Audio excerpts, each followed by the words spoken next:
Hey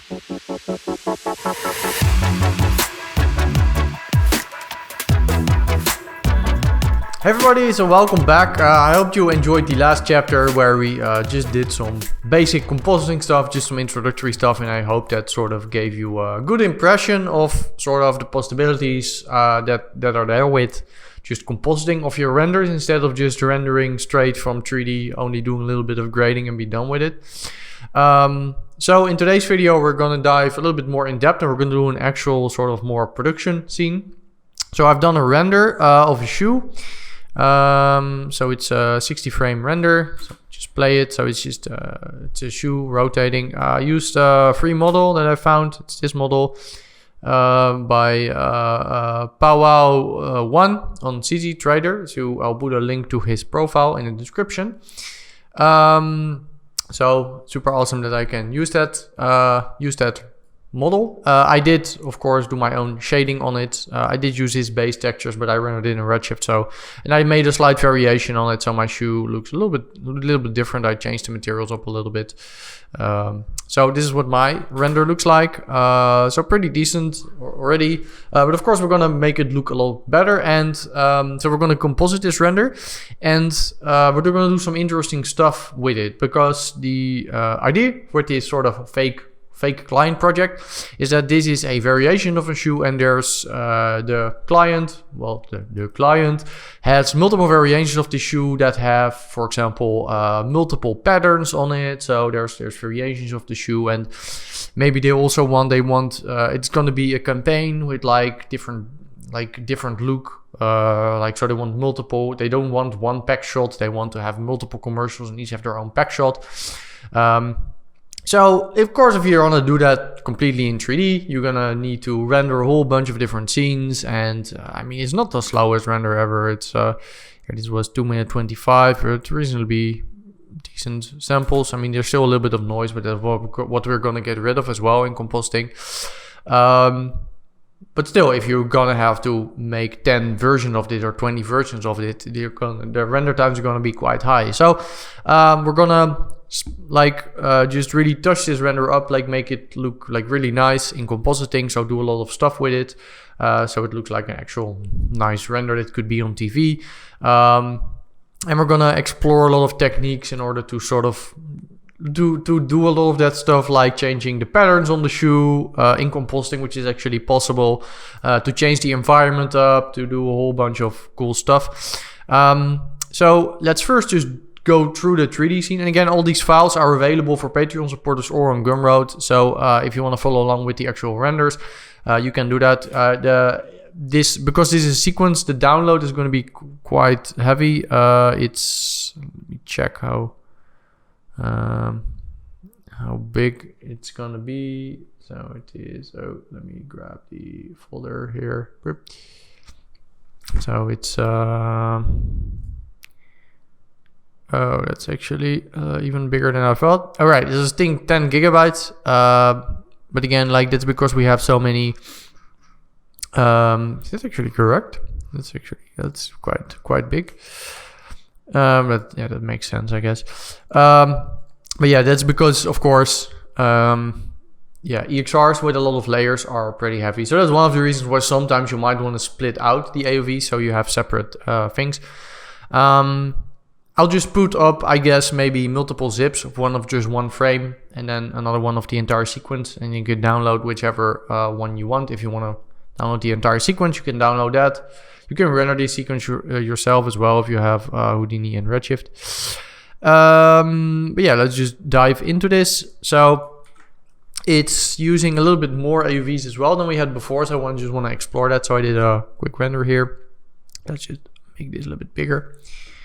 So reasonably simple scene. Maybe we can just go look through it. So just camera. I have two lights here that sort of give this little rim light here. I have an HDRI from HDRI Haven. We don't know HDRI Haven. Pretty cool. Free HDRIs. Go support them on Patreon. Yes, he has hundreds of free HDRIs. It's super cool. So that's a thing. And also one more thing that you kind of need to check before we go into it. I suggest you watch my VFX folder structure video, which is on YouTube, because it goes over the project structure that I'm using for this thing. And we're gonna implement some new things in there for the compositing side of it. We'll do that once we get into Fusion. So some simple, some workflow tips and tricks to make your work inside of Fusion a little bit easier. So that's what we're also gonna be doing. Go and maximize this thing. All right. So yeah, let's just go through this thing. So let's go out. All right. So just have this render thing here set up 60 frames, and I have whole bunch of AOVs here. You can see it's more than I had before. I have actually put more AOVs in here than I would probably normally do, but again, it's for a tutorial series. So and I'm also probably gonna show you some additional tricks, like if you maybe don't have a certain mat written out, how we can sort of still extract that with the 3D workflow that I showed you earlier. So let's just go through all this stuff. So here we have diffuse, reflection. You can see reflection still has some noise there, so that's something we could touch up in compositing. There's no refraction. It's a shoe. I mean, what are you gonna do? GI, specular, and normal and position. So that's the ones we also discussed in the previous chapter. Subsurface scattering, mostly on the sole here, because that's rubber. So I did a bunch of puzzle mats in order to be able to isolate this, and these are puzzle mats for the materials. So you can see I have material IDs, so those are set up like that. So you see a bunch of things. UV pass, we haven't used that one yet, and that's what we're going to use to sort of put some textures on the actual render.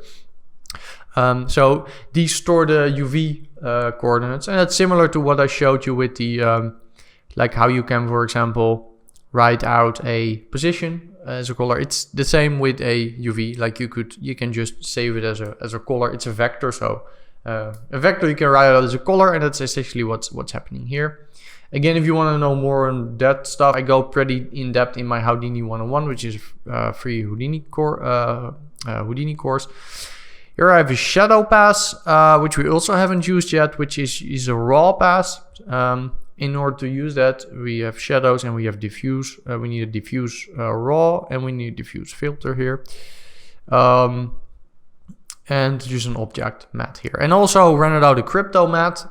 And a cryptomatte sort of has like your object tree or your material tree, and you can just extract stuff out of it without setting these mats manually. In Fusion, there's some problems with cryptomattes. So it depends on what you're doing. Like if you don't have that many materials or objects, it doesn't always make sense. But yeah, here we have cryptomatte. Need to set a custom output, and I put it to cryptomatte to material. So the cryptomatte will allow us to just pick and choose materials without manually setting these IDs. So I'm just also going to show you how that works.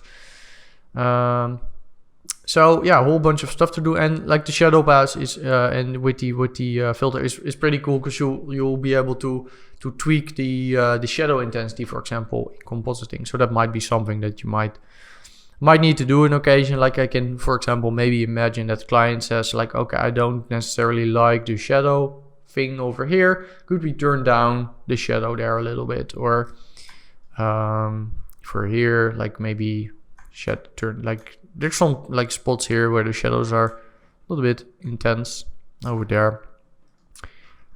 So those are things that you might want to say like, okay, I can imagine that the client might want to change those later.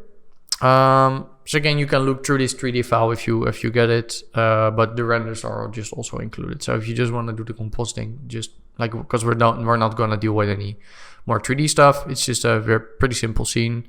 Where I just, like I did some, here's the image that from the thing. I just did some, reproject some UVs on some stuff where I didn't like the UVs, but yeah, right. So just assigning materials and all that stuff.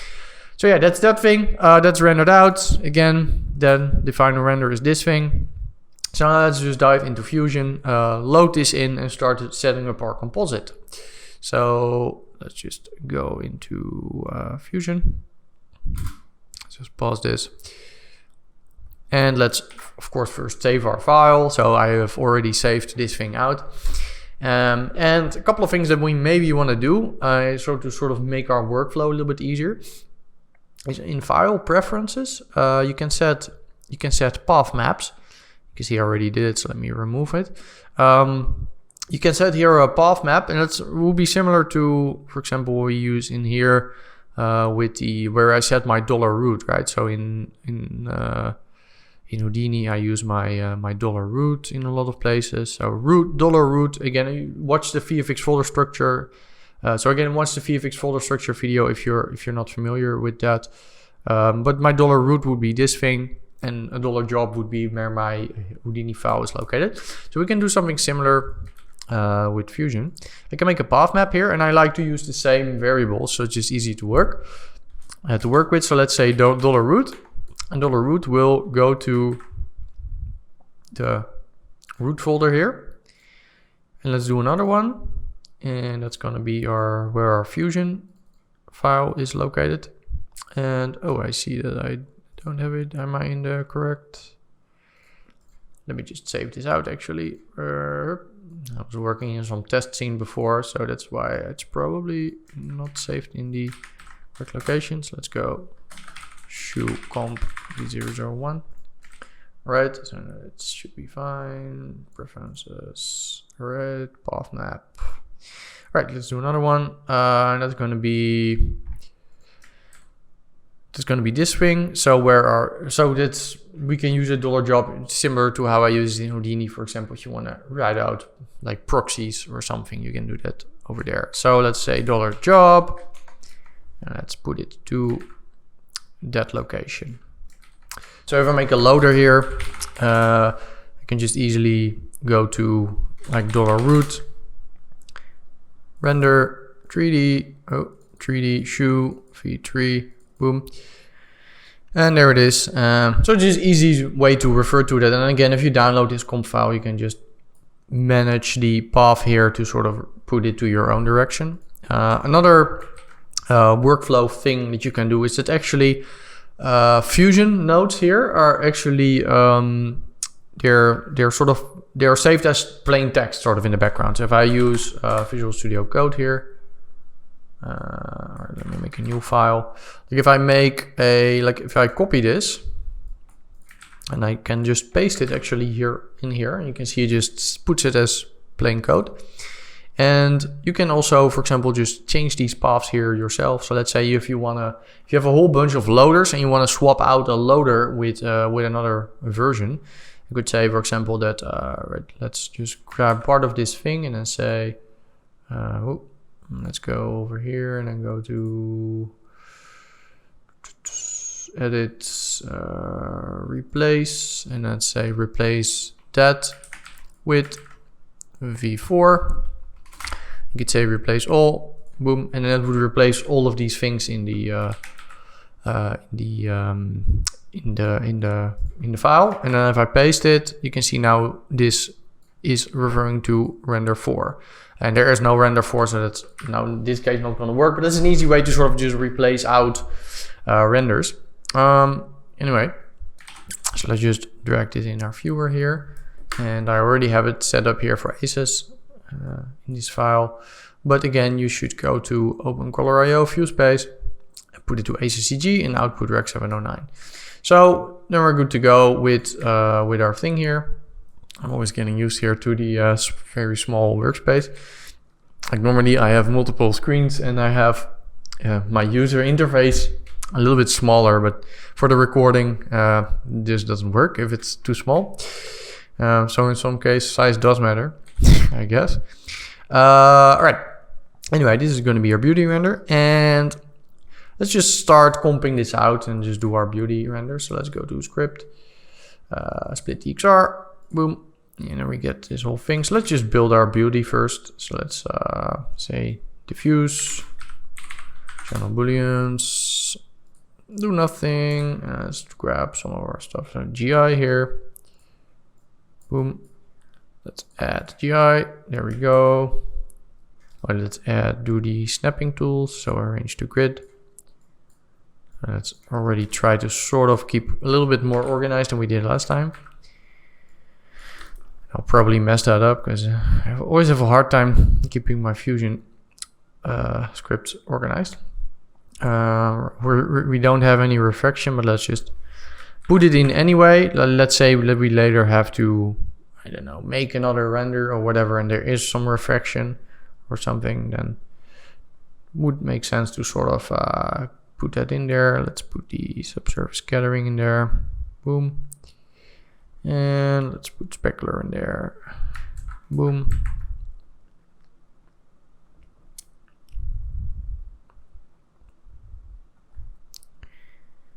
And put this all to add. That's correct. Reflection, important. Put that in.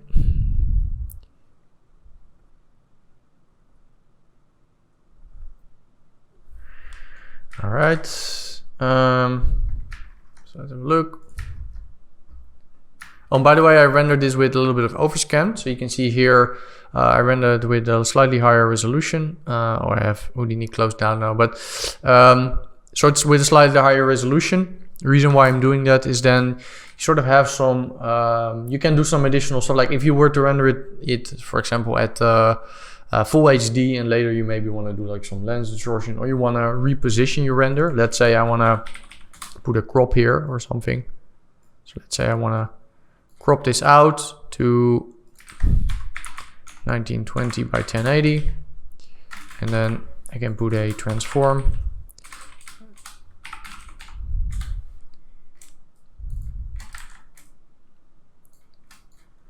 And I can still sort of have, just move this like this. And I can still have some positioning here. So if the client says, oh, can you make it a little bit bigger? You can move it a little bit to the left, and you still have this possibility, and then you don't have to re-render your entire thing. So that's why I liked it. In this case, it was 20% overscan on each side. Sometimes you might also need to do this overscan. For example, if you're dealing with live action plates, where you have to undistort or redistort, then you need overscan in order to be able to match your plate. But you can probably watch some live action compositing stuff on that. That's not my area of expertise. I think Hugo Guerra has a bunch of videos on that. All right, let's just remove that thing. So we have that thing. Well, we have our beauty rebuild. So you can see it looks the same here. If you wanted to make sure of that, you could, I guess, put a merge, for example. You could just merge in your beauty, and you could blend between the two, and then, but you can see there's absolutely no difference, because that's the entire idea of recreating your beauty. One thing that might be nice sometimes is that, like, of course, like if I'm gonna play, through this thing, it's gonna be a little bit slower, because like if I just view my beauty here, you can see it's a lot faster. So maybe sometimes what you want to do is put a switch, and then be able to switch between these things, because maybe we want to do sometimes just some compositing on this stuff, or maybe you want to write out some proxies every now and then. So let's go to Open Reactor. We need to install a switch. And I don't remember exactly what it is, which one it was. Switch. I think it's this one. You can just install both, I guess. So what this does is switch, and this will allow you to switch between inputs. So if I put, for example, my recomp beauty in there, and then this one in here, I can here switch between playback of beauty or the playback of my recomped thing. So yeah, that might be useful. Let's just keep it at the recomped beauty thing. So yeah, with our beauty thing here out of the way, let's just explore some additional techniques that we can use. So maybe one thing that might be interesting to start with is see how we can use these raw passes, for example, to change these shadows, because maybe this shadow here could be a little bit softer, for example. All right, so let's grab our shadows here. We need that one. We need a regular diffuse again here, and we need our diffuse filter. So if you look at shadows here, it looks weird with the white stuff. Diffuse, there we have, and diffuse filter. So shadows is a raw pass. I guess a raw pass means unfiltered pass, but don't pin me down on that because you need to filter them with the diffuse filter. So I guess it makes sense that they're unfiltered. So anyway, let's do the shadows and let's do channel booleans. Let's plug the shadows in there and then let's put diffuse filter in second thing. Let's do say alpha do nothing and let's multiply the shadow pass by the diffuse filter. And you can see we get this thing, which looks a little bit more similar to what we have here, but more of like an inverted thing. So we kind of have an inverted look of how our of what our shadows sort of look like. And then so we have our, and then let's grab our regular diffuse here. Let's do another channel booleans. Let's plug it in. And do nothing, and let's add it on top. Right, so you can see the shadows here have disappeared. So there's no shadows anymore, but we can sort of, no, we cannot blend them in. We can, what we can do here is we can, if we put a color correct in between this thing. So if we color correct the shadow pass here, we can control the amount of shadows. So if we now gain this down, you can see we can actually blend our shadows in here. So here we sort of just recreate the diffuse, but with a, so we could do is maybe call this color correct grade shadows.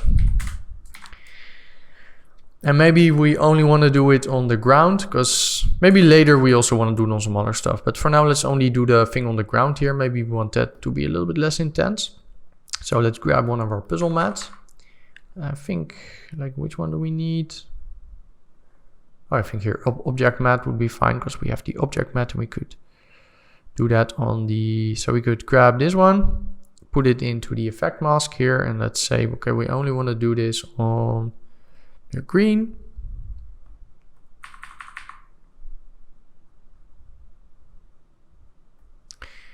And maybe apply mask inverted.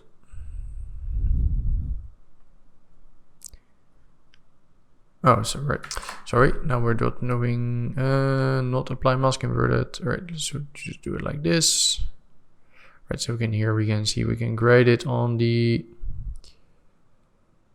ground, and then we also need to do another color correct where we do it on the shadows, but we don't want to apply mask inverted. We don't really want to grade anything there, so let's just put it to 0 there. Or maybe we do want to, maybe something like this, and then on the ground here, let's make it a little bit. Right, so this is our so this was our original diffuse, and now we have this diffuse here. So you can see changed a little bit. Right, so let's move this stuff here over to the side.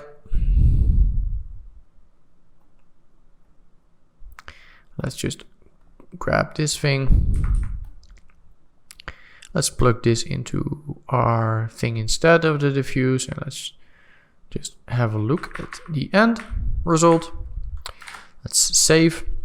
Maybe we could try switch here to sort of see the difference. So we could switch between that thing and our original, and we should.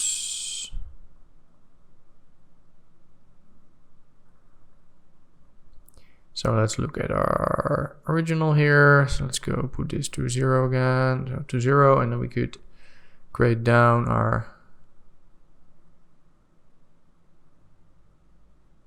So you can see we can create the shadow there, and then if we switch it here with the switch between 0 and 1, is it?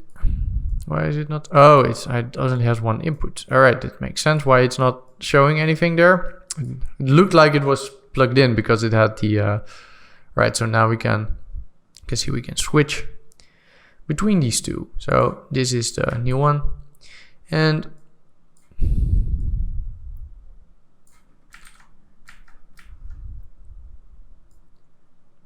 I think maybe this thing should be a little bit more.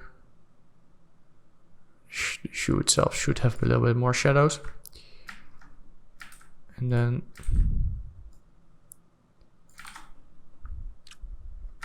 so I guess we could call this switch shadows. Boom. All right, so if we just go between the two, you can see there's a pretty clear difference. So, well, it's subtle, but these are changes that a client, if they want to sell their project, their product, they're gonna be. This is stuff that they're really gonna be focused on. Like, oh, I want a little bit more of this, a little bit less of that. And if you're gonna need to re-render in 3D the entire time, that's not gonna be ideal. So let's keep it like this. So now we have tweaked the shadows a little bit. So that's pretty cool. We could. Maybe we could even group this, or maybe we should not group this. Let's just keep it like this, right? Again, you could group this and then put it in the network box. I'm just gonna leave it open like this and maybe put a little bit of room between it. All right, so let's continue with our composite. Actually, what I want to do in this thing, I'm thinking about it. Let's do an underlay instead of grouping it, because the one thing I don't like with grouping here is that you cannot connect anything to outside of the group. So maybe let's do an underlay. So you can make an underlay here, and you can rename it and call it, I guess, shadow. And we can make this a little bit bigger. And let's put these just inside of our underlay. And you can see we can now move this, and now we can just move this over here. So it's kind of like a network box thing. So let's just do it like that. Right. All right, so now with that out of the way, let's actually continue. So this is now a little bit more clear. Maybe we can do more of these if I'm thinking about it. Maybe we want to organize our workflow. Let's wait for that because we might still want to do some stuff here on our beauty. Or maybe we could already do that a little bit. So let's keep it just organized. I should really just start organizing stuff a little bit more. Let's make another underlay. And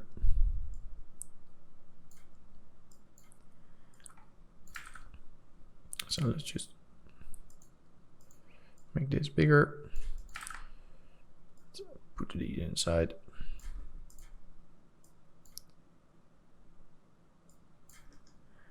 And again, like maybe I might delete this later, but so let's plug this in again. Like if you have, like if this was a group, I couldn't just drag it out here. So maybe we can do change the color on this. Set color. Let's do orange. Maybe orange is a good. Let's do green. That makes more sense.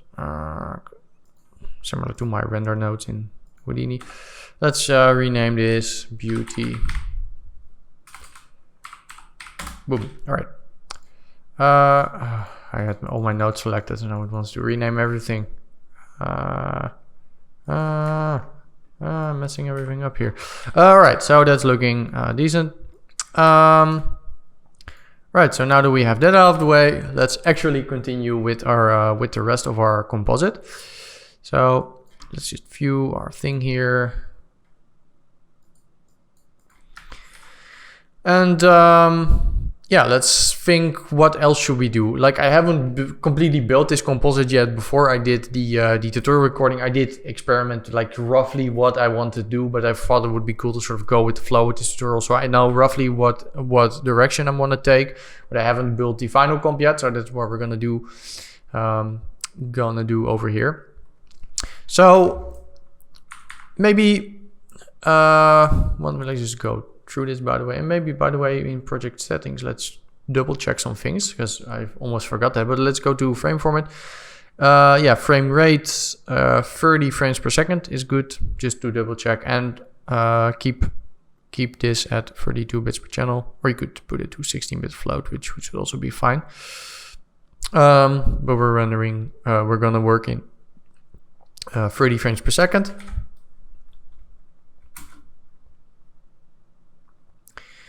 So that's looking good. All right, let's try the replacing of some of the patterns. Let's maybe what we want to do is maybe try to put like a little pattern on the shoe. So I've prepared a very simple pattern. So let me 1 sec. Let me grab that.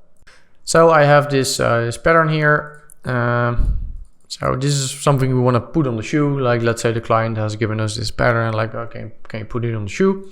So I got this pattern on Flickr, and if you just on Flickr is pretty nice because it has pretty good sort of search function for also stuff that you could, for example, use commercially or whatever. So if you type Flickr, or if you type pattern, for example here, I could put it to commercial use and mods allowed, and could like search for a pattern here that you like, and these should be technically be labeled for commercial use as well. So if you're ever looking for something like that, then these should all be able to see it's public domain.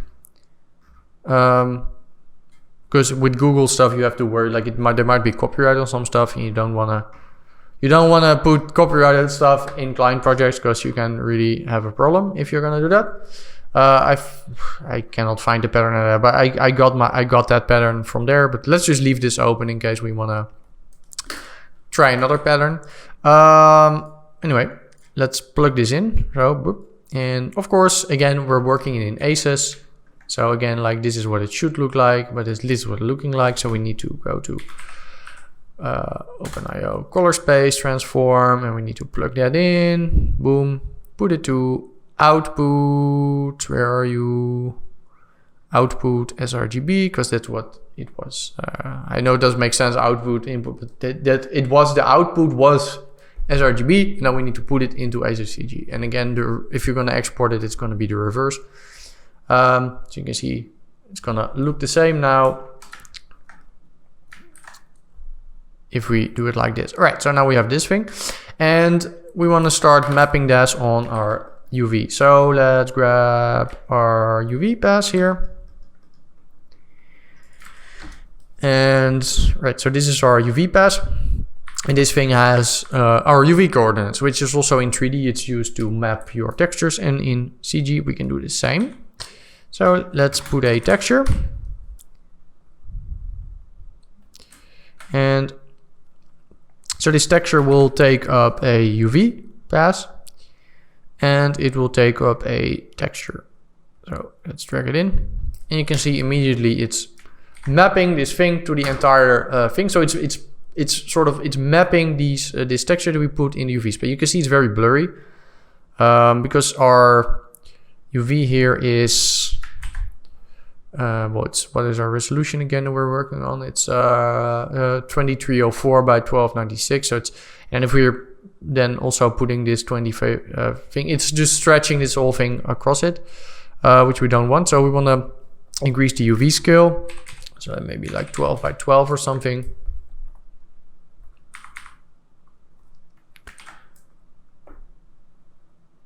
So I guess let's think, where do we want to actually put it? Let's put it on that thing. So I guess something like that. And of course we don't want to put it on the entire shoe. Let's just grab a mat somewhere.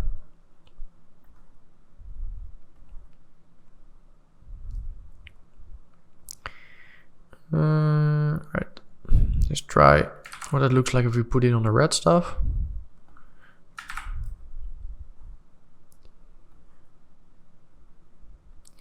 So let's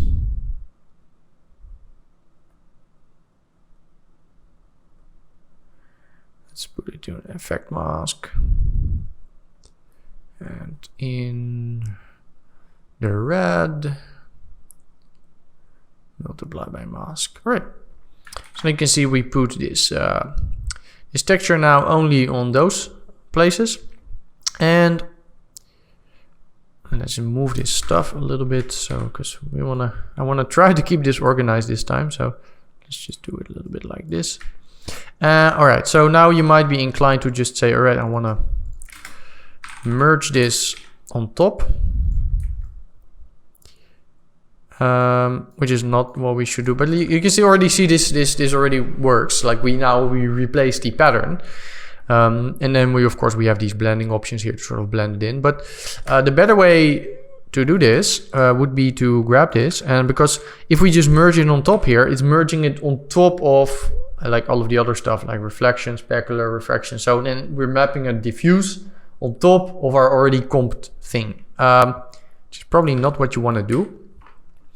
Like, remember, we have this diffuse here. And so essentially what we want to do is we want to take this thing that we have here and merge it before we do all of the specular stuff. So again, like we have, oh, by the way, we need to,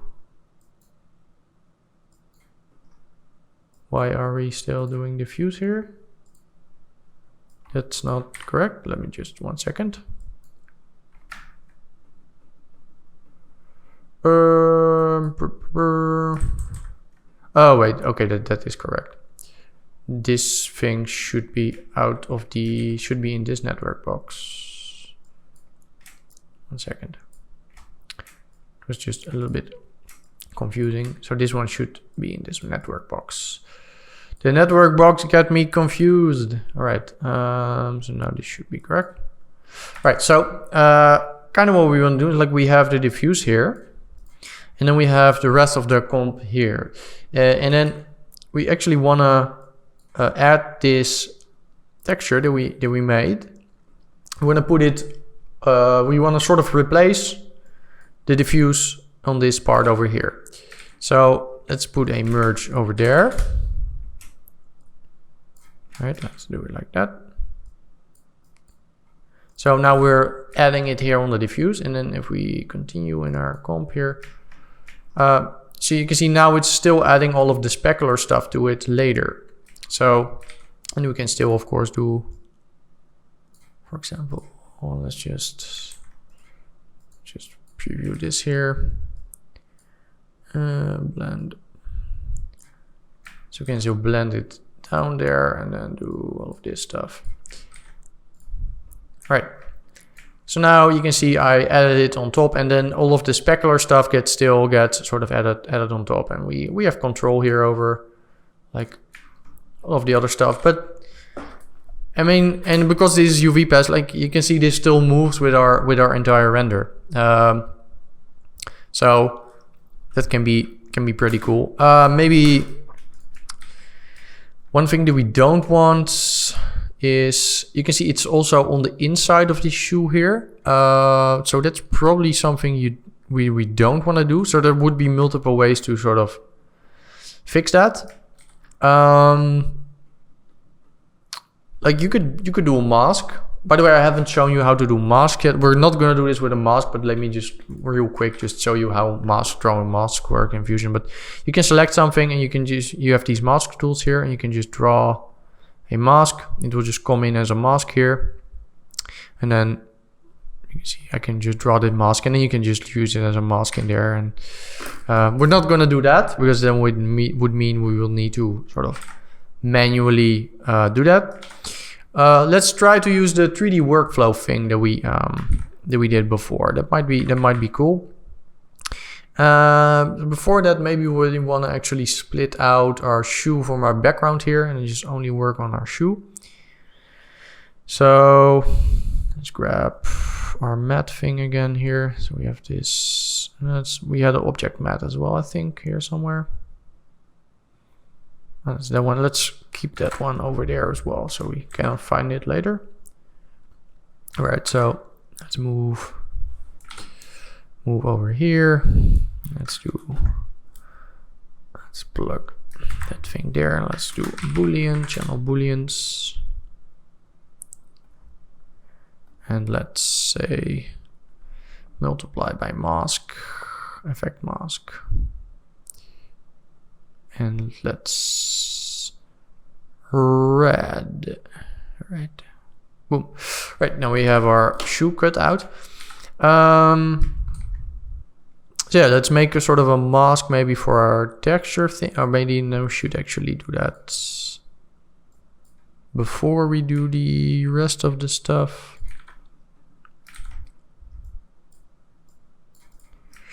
Let me think for a little second.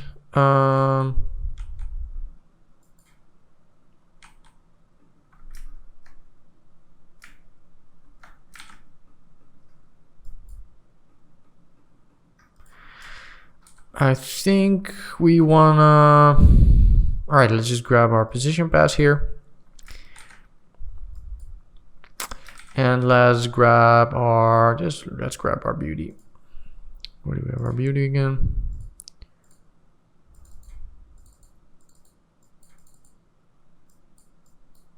All right.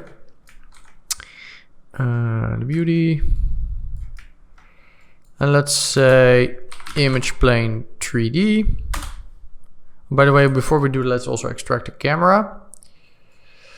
So again, if you have the RS camera extractor thing, let's just plug that in. Boom. And then do camera 3D. Boom. Option 6. We get the camera. Then we have image plane 3D here. We don't need to do the gamut thing here because we're only going to use this as a mat. Let's say 500 or something. And let's do a merge 3D.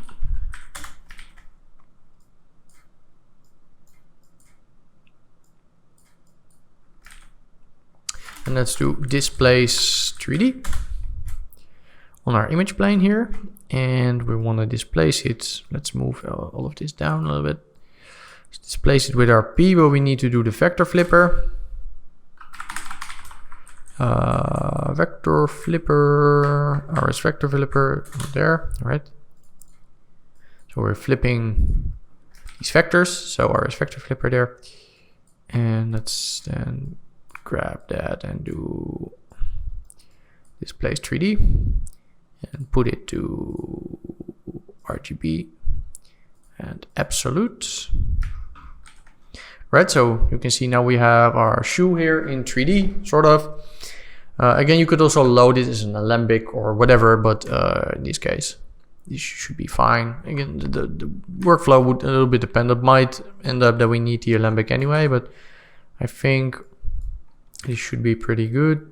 Camera, right? So now we have our thing here, and let's make our image plane 3D. Let's make it a, let's say a mod, or maybe not yet. Let's first, so let's make a shape 3D, and let's merge that in. And let's right click here and go to perspective. Right, so let's have, we have the shape 3D, and let's put it sort of in between here, so we can use that as a size, look, height and width. All right, let's make it a little bit wider. Oh, I always get frustrated here with these controls because like the controls are a little bit different than in Houdini. All right, so let's put this maybe like something like this or something. Let's just look through our camera. So this, I think this should mat it out properly. So then this is set to is mat. So now we can say, all right, so that looks, oh, it shouldn't do the thing there. So we maybe want to rotate this slightly. Just do the control thing. Yeah, right, there we go. All right, so something like that maybe. Let's say render 3D. All right, then we get this thing. Let's just very quickly just lay it on top to see if this actually sort of works. Oh, and then this should be, so this should be the background. No, okay, this should be background. Go do the background. Yeah, all right, there we go. And then foreground. Maybe we should do a different shape. Maybe we should do a sphere. Right. I'm just trying to create just a mask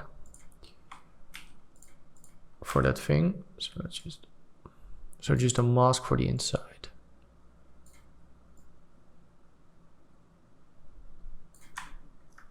Let's turn off the matte for now.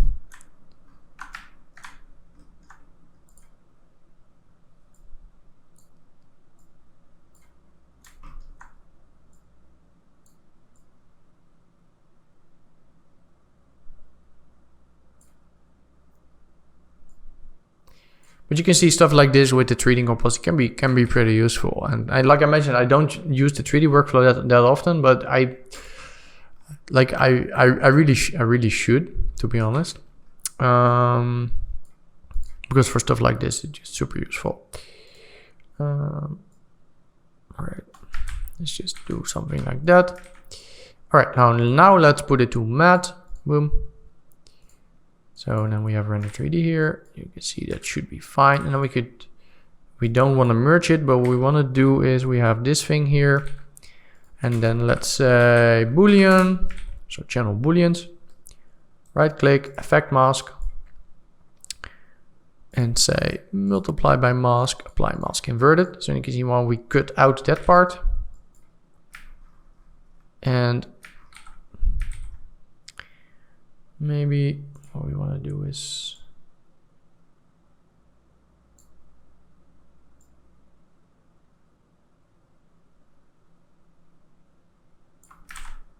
I want to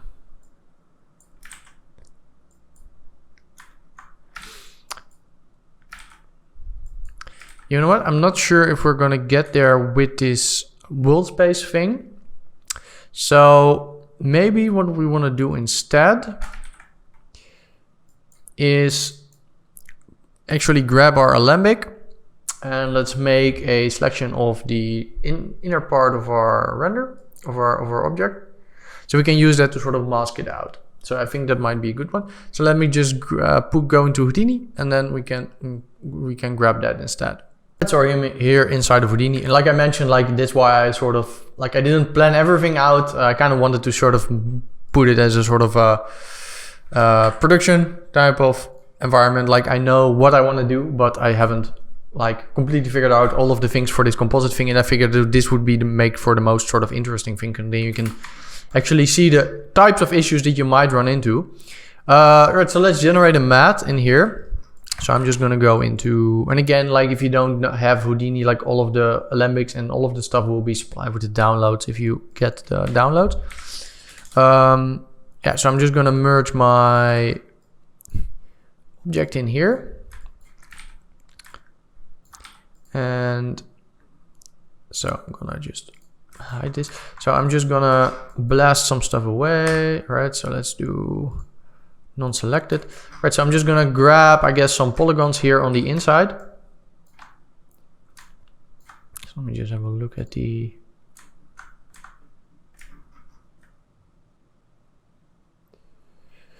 So where should the edge be? I guess. I mean, there's, I guess there's like a pretty clear edge over here.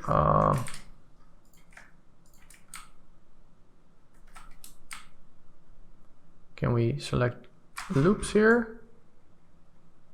Nah, we don't want the full loop. Okay, I'm just gonna real quick do this selection here, which I'll probably speed up in the recording because it's gonna look weird. Just have a look at the...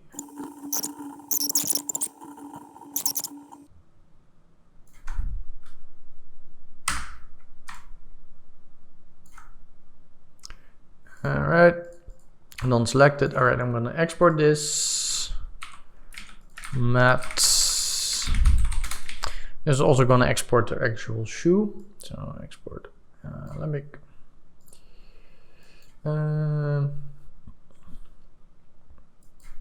$root assets Alembic shoe. I think my $root here is not configured correctly for some reason. I moved this project over, so I'm just gonna do it manually to the to this folder. Or did I actually? Right. Mat.abc.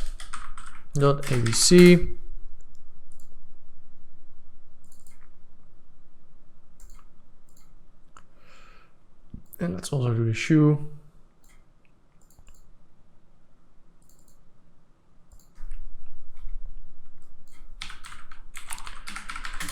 Shoe.abc. All right, boom. All right, let's jump back into Fusion. All right, so we're back in Fusion here. So let's load in our Alembic and let's do $roots assets Alembic mat. All right, so let's replace this shape that we have here with our mat. So then if we render 3D, okay, you can see this is not completely what we want. Maybe we want to do transform, so it's kind of overlapping the shape that we had already. So I guess maybe we need to transform it down like just a tiny little bit, like 0.99. Maybe a little bit more.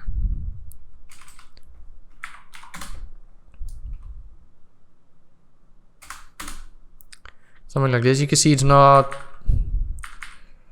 it's a little bit janky, but we do have some sort of a thing here. So let's do erode dilate. So erode dilate will allow us to sort of, let me just show this thing, sort of to erode our mat out, and let's blur it after that. So let's do blur. So we can blur this mat. Let's do regular Gaussian.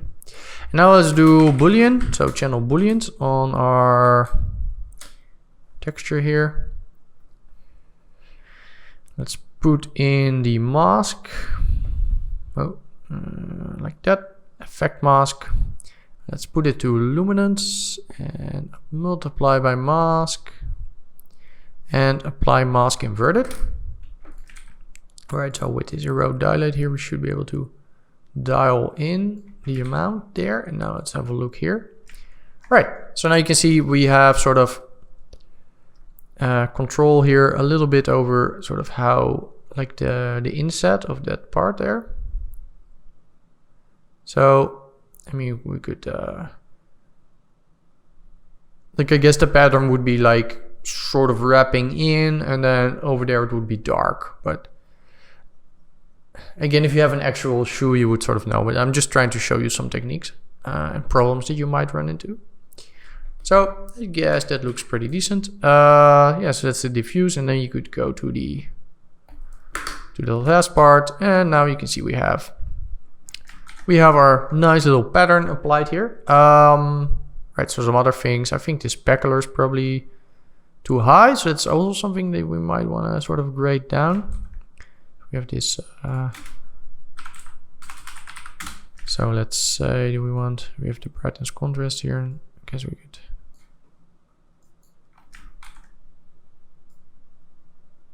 gain down the specular a little bit.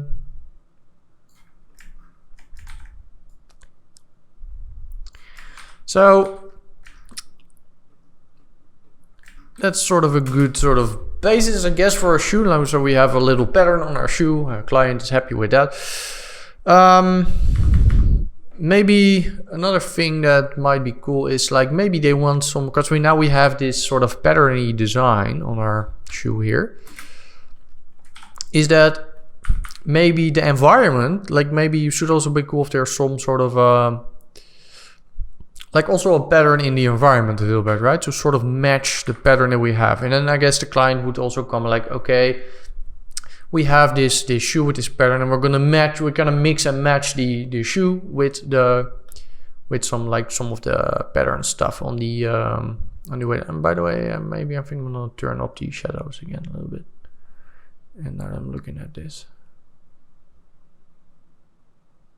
So.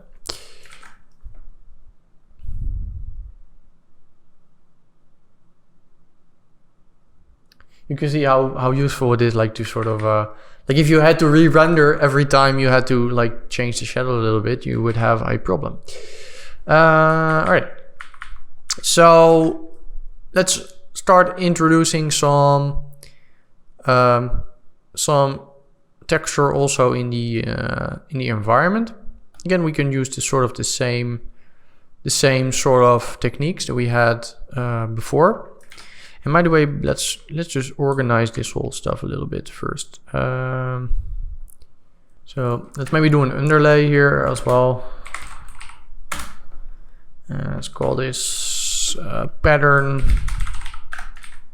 or like shoe pattern. And all right, let's do it a little bit like that.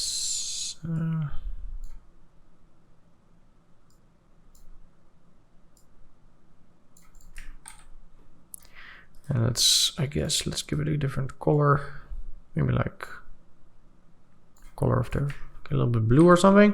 I don't know, something like this. All right, so that looks decent. So a little bit more organized.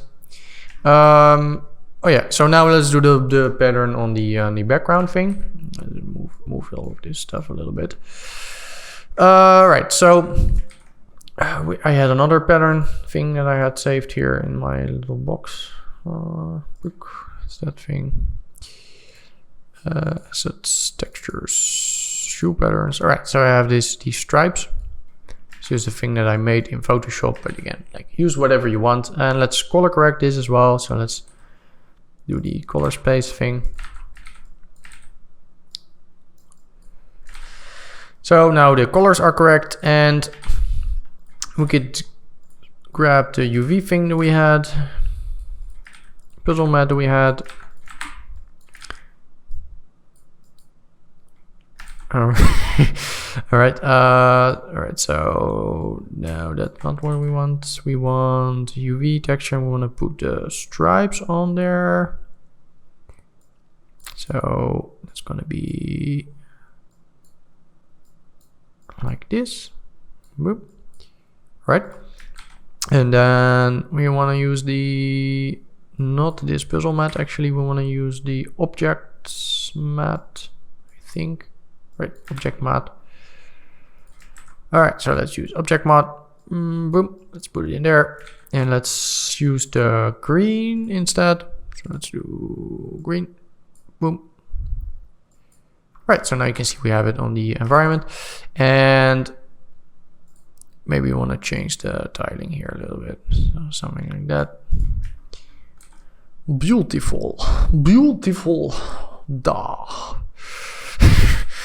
Sorry. All right. So we have this thing. So we could merge this in as well. I would say merge. Let's move all of this stuff to the side. And like that.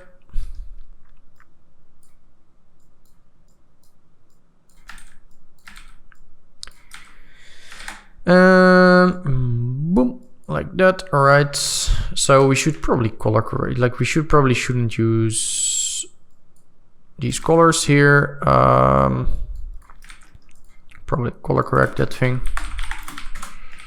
so it actually matches the color a little bit more that we have over there. And this thing, let's put it to screen. Let's have a look at our final thing here.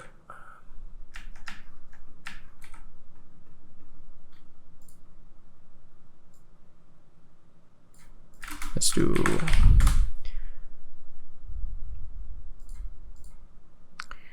I don't want to do, I never use this color things, by the way, so maybe this is not gonna, okay, it's also affecting the alpha. I don't want to do the alpha. Right, let's just do with the color corrector. All right, maybe what we can do is do background. Maybe this is gonna make more sense. Let's do background. Let's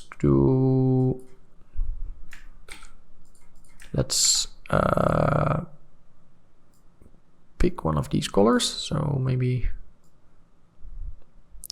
something like that. And then let's say Boolean. Again, there's 1001 roads to Rome. So the way I'm doing this doesn't necessarily mean that it's the best way to do this. It's just a way to do this.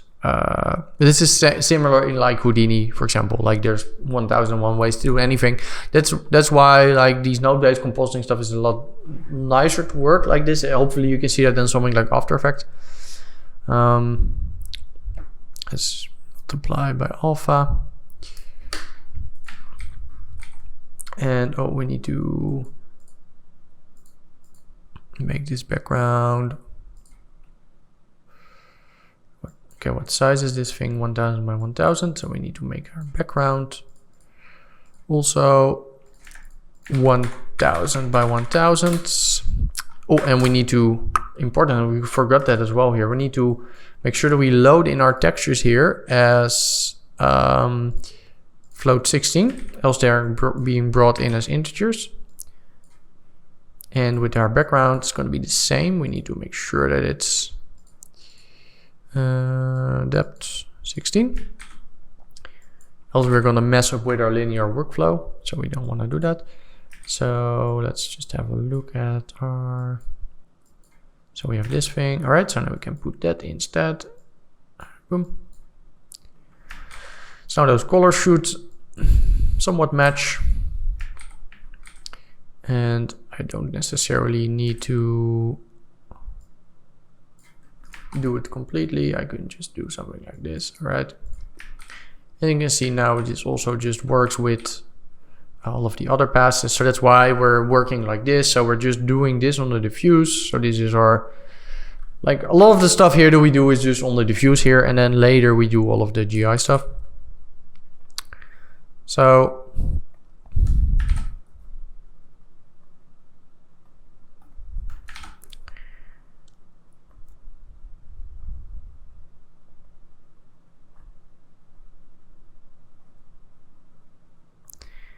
and again, like I keep falling over the shadow thing that we have, which I don't necessarily like. I want more shadows. Yes. All right.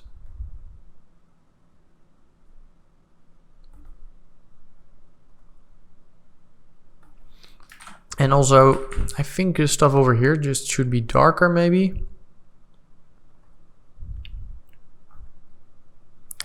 Maybe you should grade down the stuff over here because this doesn't feel integrated that well. Because if we look at this thing, you can see it's a lot darker here. So I wanna bring some of that sort of the darkness. I wanna bring the darkness back into my heart. All right. So let me think of some ways that we could do that.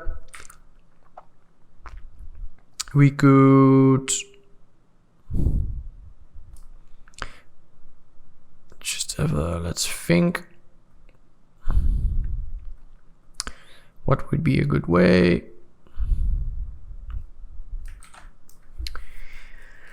I think I'm gonna, maybe you should we grab the alembic? Let's grab the alembic because we haven't done that yet. Right, let's grab the shoe. It keeps doing let's do the dollar root thing. Why is it not dollar root? All right. By the way, we should load it like this. Dollar root. Okay, for some reason it doesn't want to do the dollar root if I load my alembic. That might be some weird bug then. All right, let's just go over here and let's just do the file path thing and let's load the shoe hierarchy meshes. All right, let's just have a look at what this looks like. If it's actually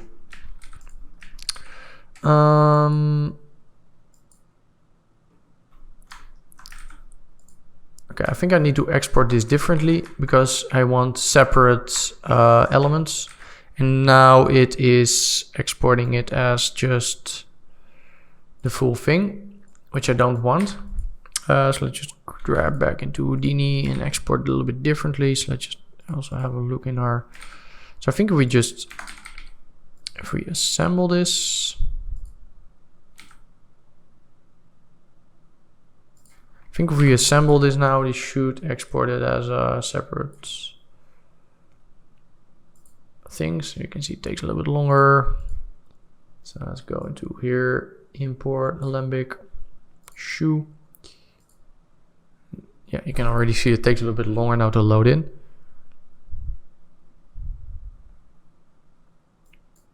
All right, you can see an entire node graph here, which is a little bit chaotic, but we only need a couple of elements.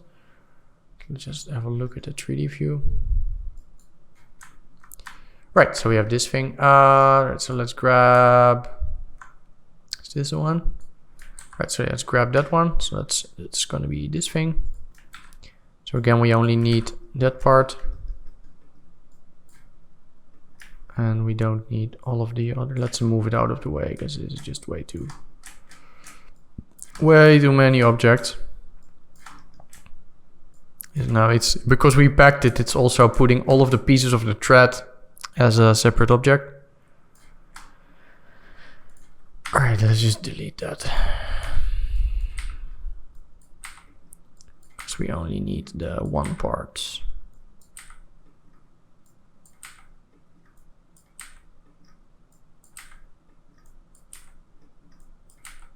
I mean, we can always load it back in later, so doesn't really matter too much. Should probably export this a little bit differently now I'm thinking about it. But maybe first let's do another export before we start working on this. Let's I'm gonna go into the shoe thing here, and I'm gonna so I have the main problem I think is from this part over here. Let's turn off this cache. So it's doing that. So let me just pack that thing as one object. So you can see now this is going to be one object. And if I then do assemble here and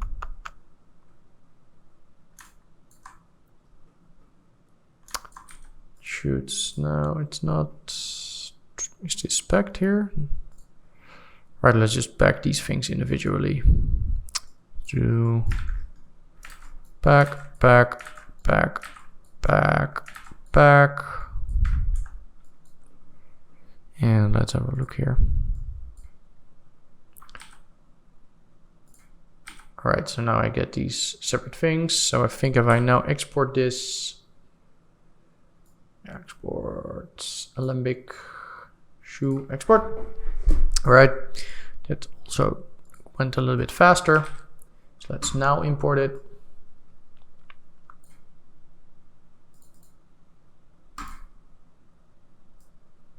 All right, you can see now this is a little bit more organized. All right, so now it's going to be a little bit easier to work with. All right, so let's just grab that thing. Now we can just leave this stuff in the scene, so it's at least not that big of a hierarchy. Let's just maybe put it over here to the left or something. So, oh.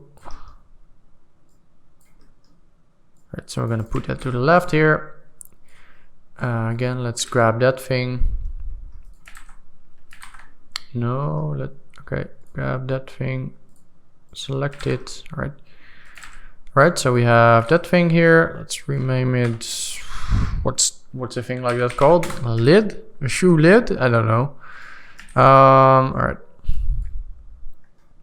So let's just check over here. Let's merge 3D. Let's merge the camera thing that we had.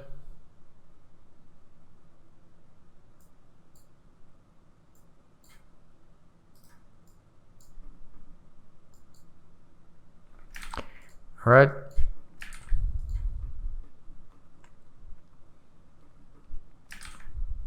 So we have that thing, and I guess maybe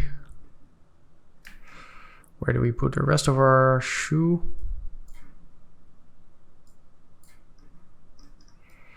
Maybe we want to put the rest of the stuff here. So let's grab this.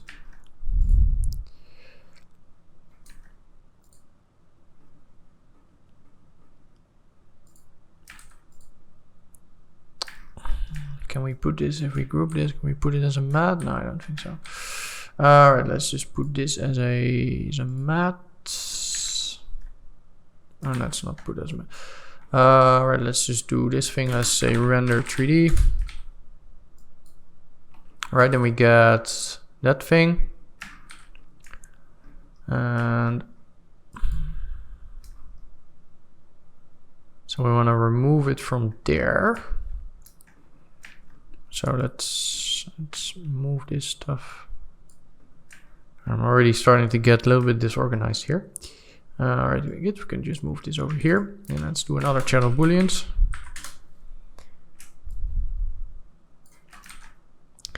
Let's do this and say multiply by mask. Oh, we should put it in the correct input actually. We should put this in between here and then say that we want to put it into the mask input here. All right, there we go. And let's say multiply by mask, multiply inverted.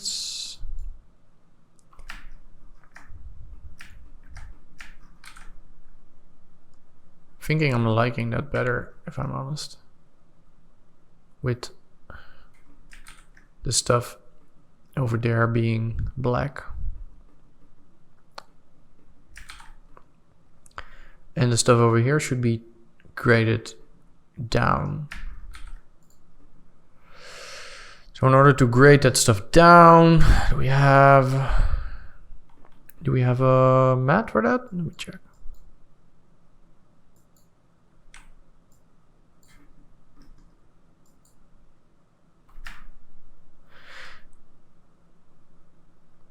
I think we do. Okay, we have the red here and we have the green there. All right, so let's grab that. You can see this compositing is really, it can be like a real puzzle. So that's why I think it is interesting to just do this as I go. So you can also just try some of this stuff yourself out if you don't want to. I mean, you don't have to do exactly as I'm thinking. Like I was also just thinking out loud and like how can we handle these programs. So you can also just pause the video, try some stuff for yourself. All right, so I have this thing here, this thing. All right, so what I could say, I guess, is with this thing, just say, let's first. All right, so let's first channel boolean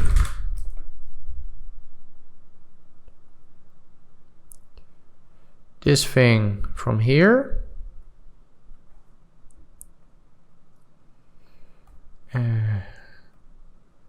Luminance, apply mask inverted. All right, now we get this part here, and I mean this part only has that, right? So I guess we could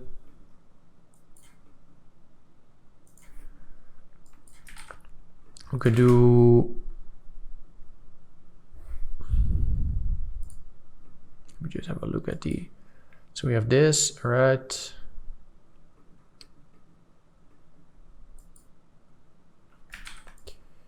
let's do a background at the size of this thing. Let's make it white.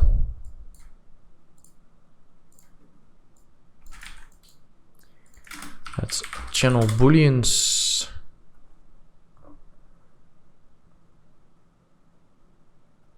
That thing. All right, so we get a black and white mask here. Oh, black and white mask. And then we can color correct. Oh no, we don't. Let's do Okay, we need to do inverted.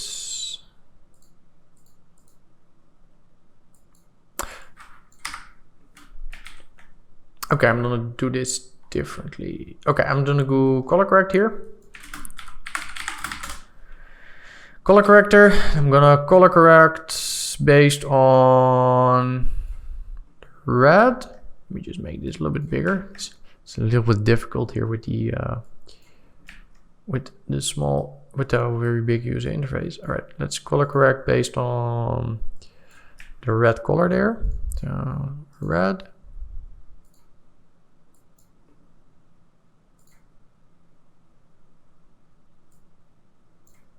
Let's do inverted.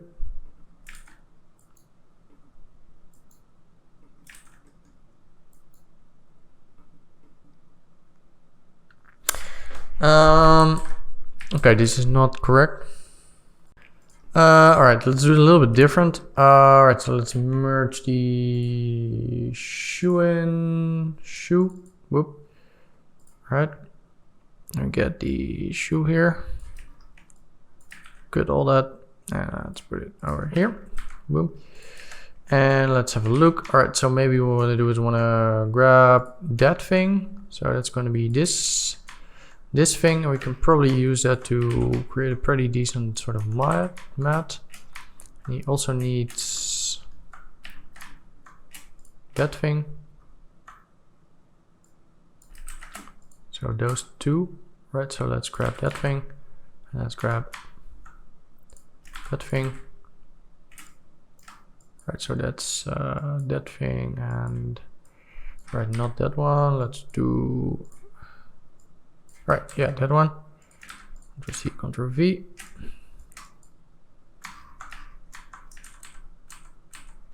Why is it not?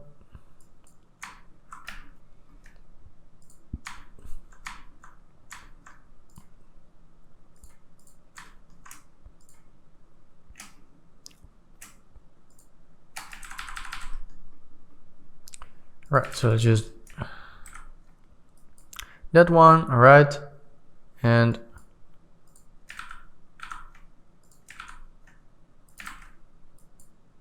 all right, there we go. All right, let's merge 3D those in. Then we have that part. All right, and let's say let's merge our camera in. Boom. So we have our camera, and then let's do shape 3D. Boom. And I want to use that as a mat, I think. Let's just not do a mat yet. Let's first just do it like that. Let's just say, all right. All right, let's just do something like that. Boom. Is mat.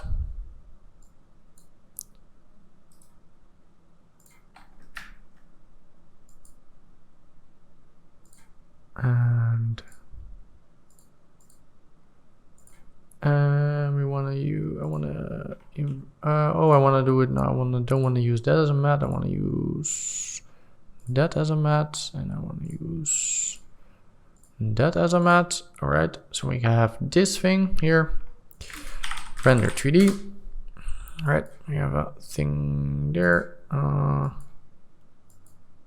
Oh yeah, we need to of course do the render 3D over here after the merge 3D. Boom. All right, and we got that thing, and we can do. Then we have this thing here, and now we can do right color corrector. First we have the render 3D here, and let's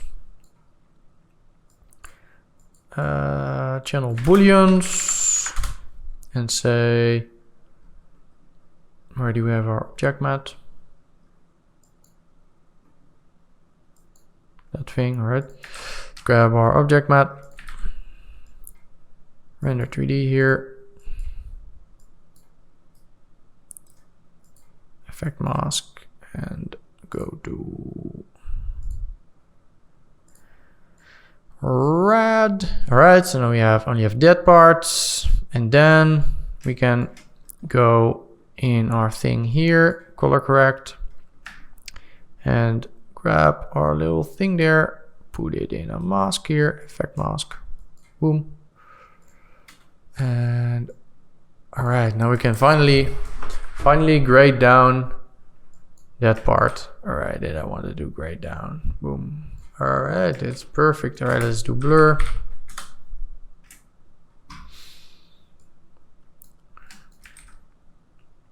Let's blur out the mask a little bit, all right.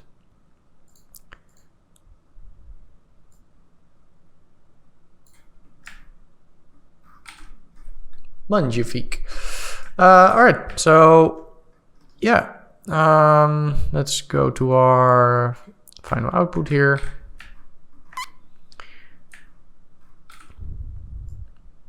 Good. You could make it, can grade it down there a little bit. And again, like you can do like whatever you like. There's no, like I mentioned, there's no single way to do all of these things, but the point here I'm just trying to make is that it is actually like this is hopefully you'll just, because of these videos, you'll be able to see like how powerful it can be to just do a proper composite, especially for like stuff like this where like clients are really gonna be really on top of how the whole thing looks. Like patterns like these, so for example, like if you're doing a shoe thing, they might change like last minute even. Let's go to the merge train. Let's do.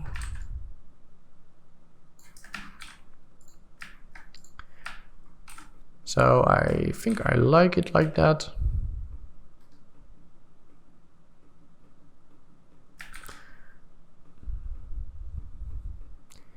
So maybe we should also add a little logo somewhere or something. Maybe they want their logo somewhere.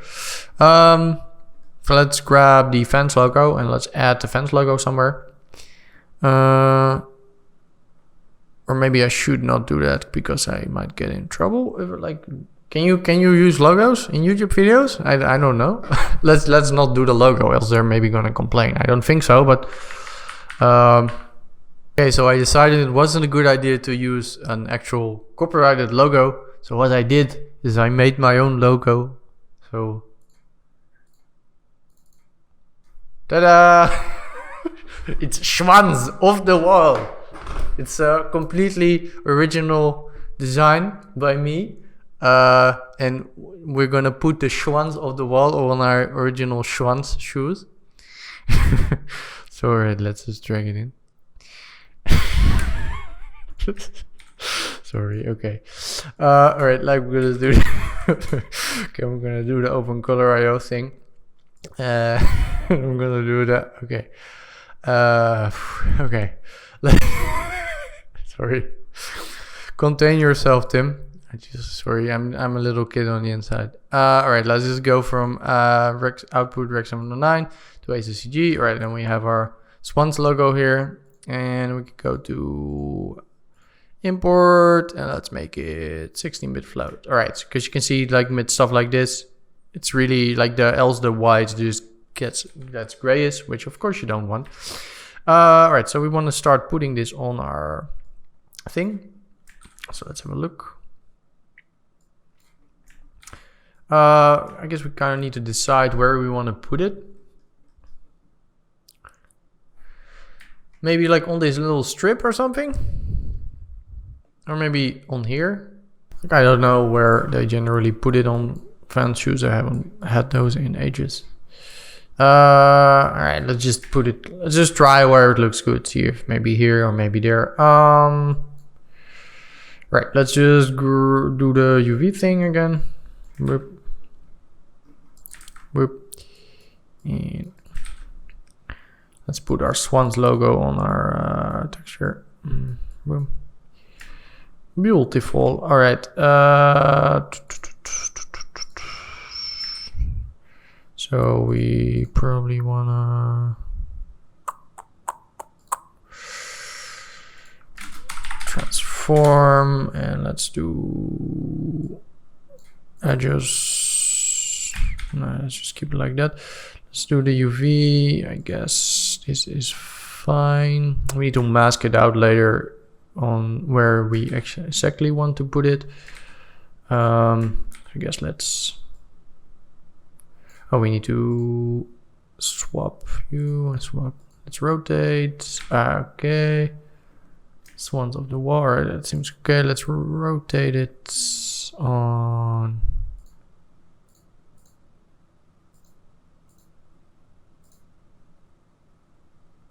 Okay, that seems fine. Let's do our.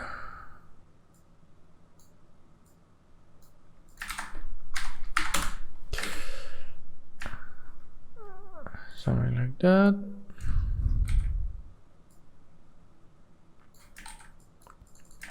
The only problem is with UV pads, it's never going to be like super crisp. It's never going to be super crispy. Because if you want it to be super crisp, you're going to need to have render your actual UV pads at a high resolution.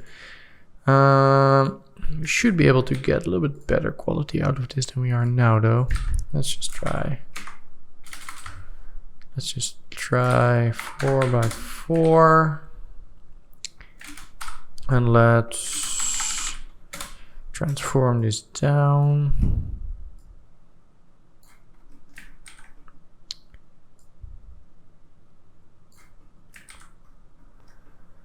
All right.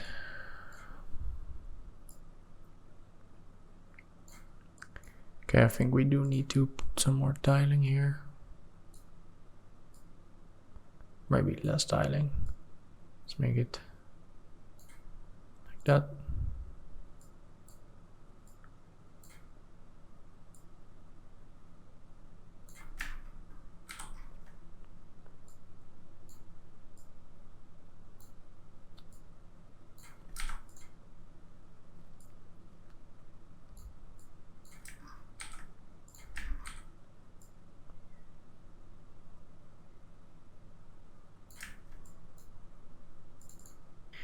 I'm thinking with these UV pads that we're not going to get there. I don't think the resolution here is sufficient. So another way to do that would be to just grab our object here. Let's have a look at this thing. Let's grab our strip here. And right, so we have that thing, and we can also just do is, let's say, just replace material, and let's just add our Swans logo as a material there. And then we can transform it, boom. Right.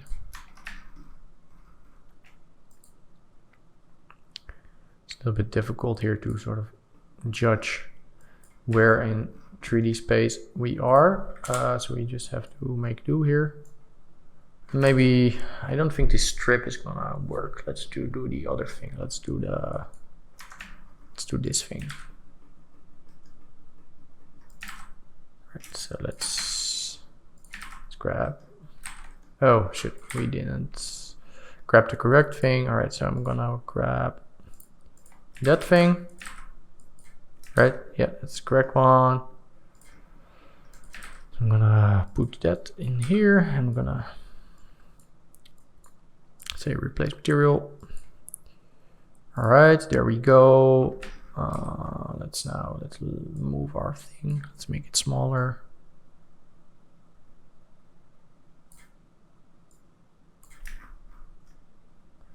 And we need to really, I guess, resize our logo here, but because let's really make it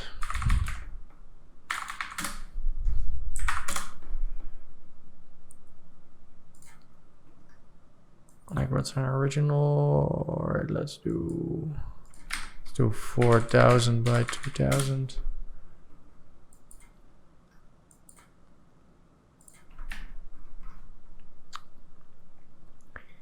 All right, let's move this. All right, let's rotate it. All right, there we go. Okay, we are getting a little bit closer.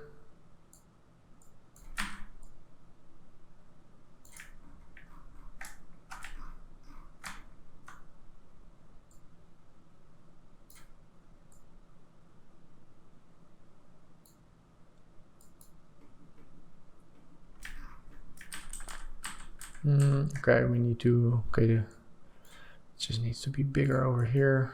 We need to do this differently. We need to wrap.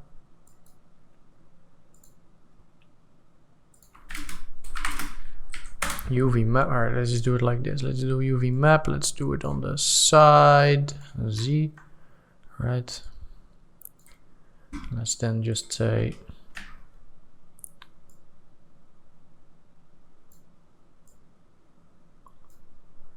and we need to, this needs to mirror, no, let's, we need to,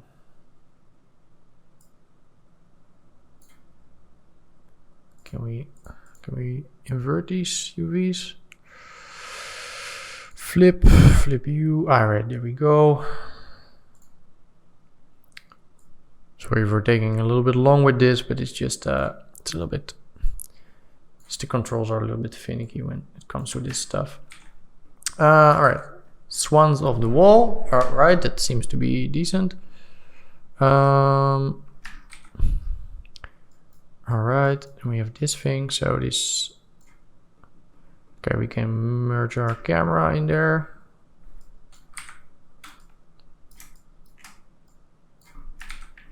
So where's our camera? So let's do merge 3D somewhere here. Merge 3D, boom. Let's merge the camera thing.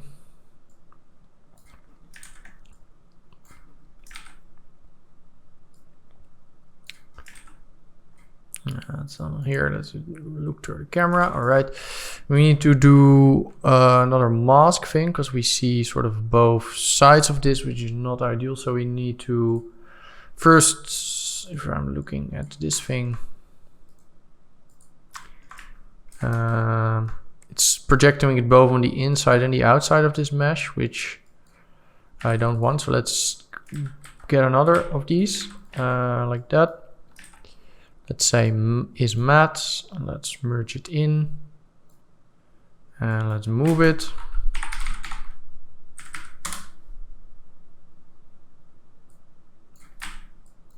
So let's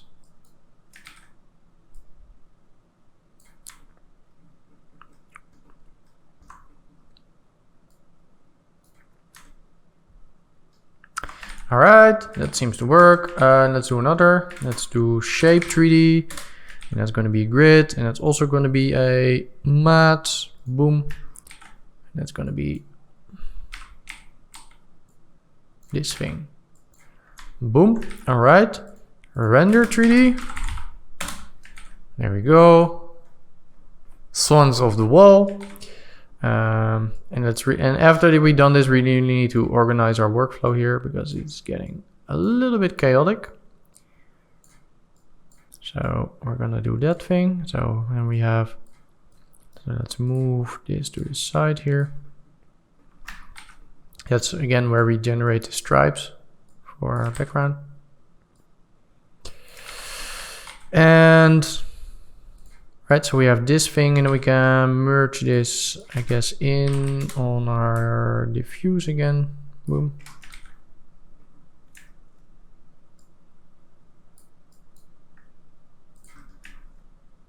Okay. Probably want to move it a little bit, so, but now we have it somewhat positioned correctly, so I guess now it should be a little bit more straightforward. And the quality now looks at least somewhat decent.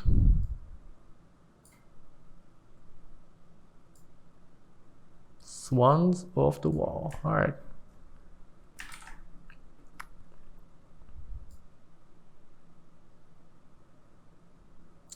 You know what? And maybe we can actually make it like, let's put it like somewhat within the shape of what they have there.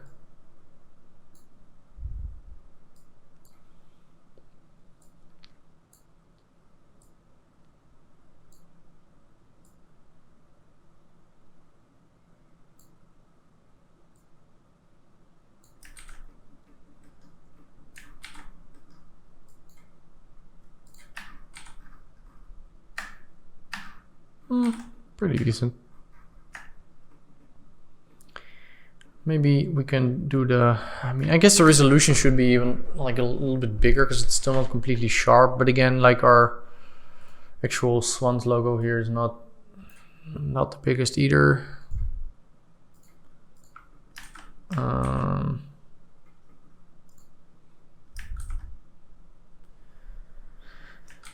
So like, it's like the, let's do our I guess, oh, maybe we should put this to OpenGL. OpenGL render, and let's put it to depth 16. Does that make? Okay, let's just put it at software. And I think maybe I want to actually blend it in a little bit to the actual thing. Oh, it's the wrong one. Let's do,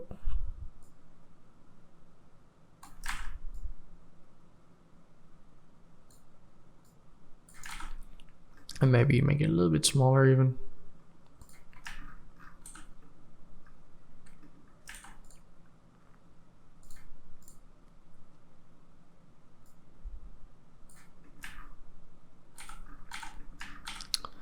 Okay. Well, it's our very own Swans shoe. All right, so we're getting a lot closer to to a sort of a final shot. But of course, there's still more stuff that we can do. But this is already again we're getting somewhere. Of course, now this is getting a little bit slow to render. So at some point you probably want to sort of start changing some like baking some stuff out. But yeah, we're really getting somewhere. We have our Swans logo on there. We have our pattern on there. So some stuff that we need to do. I want to blur this shadow here out. I want to denoise this image a little bit. I want to add some depth of field, of course, very important, because we need only depth of field in order to have something look to look nice. But yeah, we're getting pretty close to an end result. And again, all of this stuff is it's in compositing, so we can very easily swap out these patterns and other stuff. So yeah, let's continue. All right, so maybe some other things that we could do is maybe we want to slightly change the lighting on this. Could use a normal pass, but could also just actually use 3D lights maybe.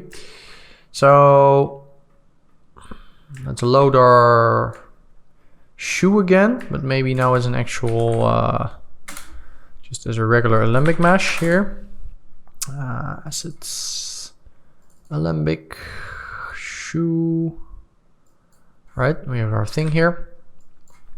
Oh, and first let's organize, by the way, because I just said I was going to do that, and then I had something to drink, and then I forgot all about it. Right, there we go. All right, so let's just see what we were doing here. So this is our... All right, so maybe we can actually group this one. For grouping, this might make... So let's call this, I guess, let's call this... inside grade mask, something like that, and we can, now that we have it as a subnetwork, would make more sense to sort of, oh, that's before we do that, because we also blur it here, so maybe we want to also include that in the group. So let's select these, group these. Let's move that over. We could maybe move it over to the right here and then put one of those. All right, and let's call this inside grades mask. All right, so that's a little bit better already. So some other stuff what we did. Oh yeah, here we are adding the logo. So maybe we do want to keep that as a separate thing, because logo is probably something that client wants to change positioning over later. And then it's gonna, yeah. Some underlay again, underlay. So let's just add underlay here. Let's call this add logo. And then over here we are doing the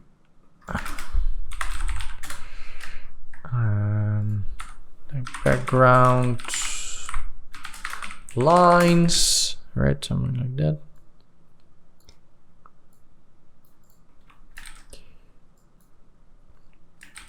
Okay, and then here we comp the beauty. All right, so that makes sense. So let's try to maybe do some relighting somewhat. So we do have our, so we here already have the camera thing. Here we did something already with that thing, which we didn't use. So some image plane 3D. I guess we could do it somewhere over here.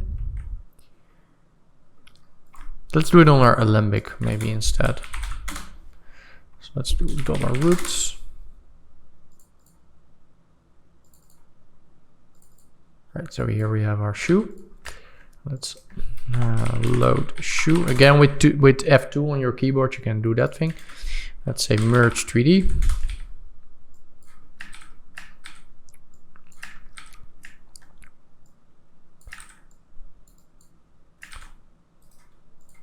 Okay, so here we have the shoe. Let's add a light here. Oh, light, point light. Let's merge in. Shadows and lights, right. So let's move our light a little bit. Let's put this here in the second view so we also have another camera.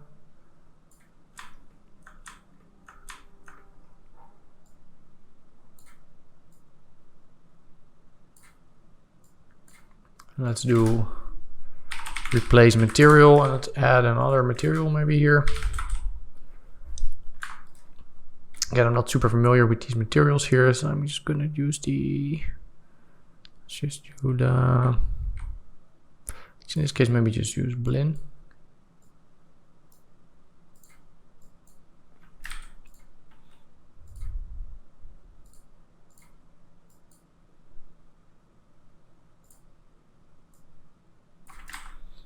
We do want it to be a little bit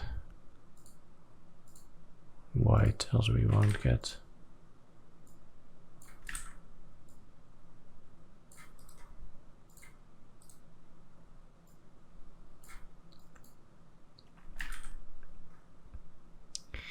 All right, let's just first try render 3D.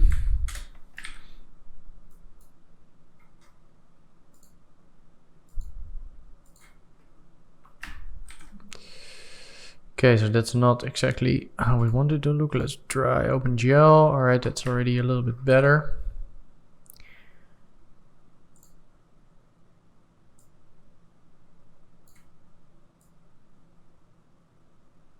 Right, let's increase the intensity here.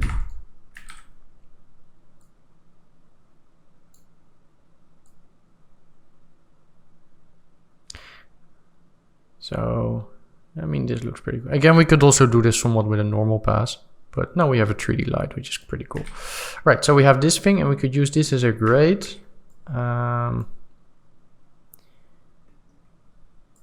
Could maybe just move that over here to the right, and let's just copy and paste our 3D camera thing, so we don't have to completely move that over, because it's just a little bit extreme maybe. Right, let's just do that thing over there, and then we can just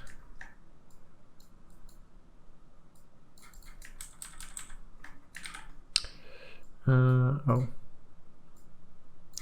right, so it's like that.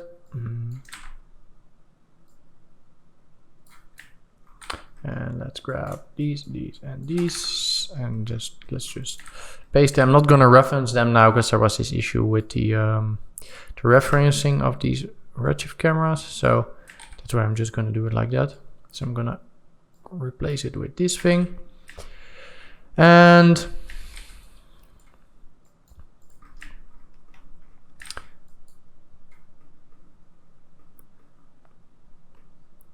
let's just have a look at the, maybe we do just want to do it on the diffuse.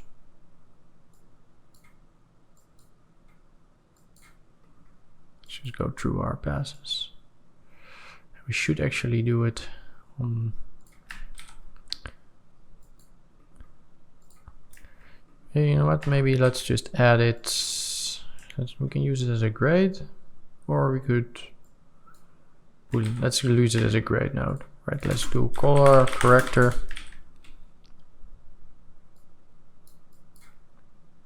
So let's do it after we do the beauty comp here.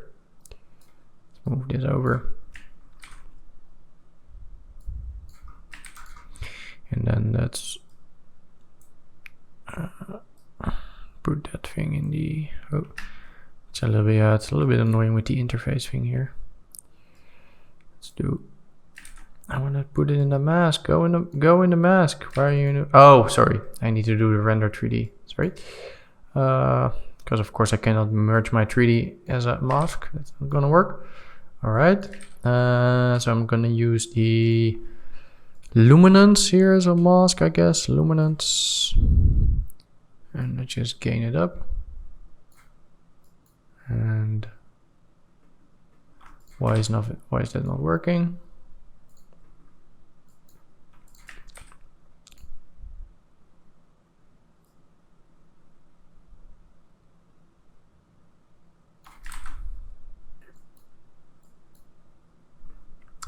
Let's try let's change the light a little bit so it's a little bit more extreme. Just have a look why this is not doing what so it's set to,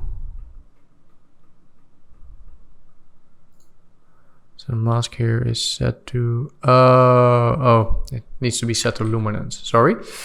All right, so now you can see it's working. So we can do you can see we can change the lighting here a little bit.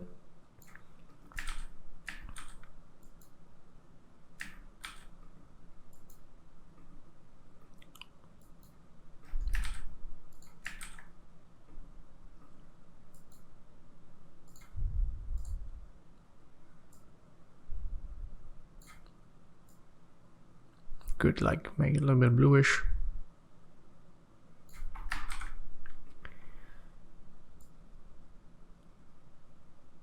I mean, and we can animate that. For example, we could say, right, in the first shot, like from the beginning of the shot, is going to be over here. Transform. So let's say animate, animate, and animate, and then we go to last frame. I'm gonna move it. Let's just see why this here is, why is this breaking? Okay, it's breaking at the last frame. All right, then we can just move it over here.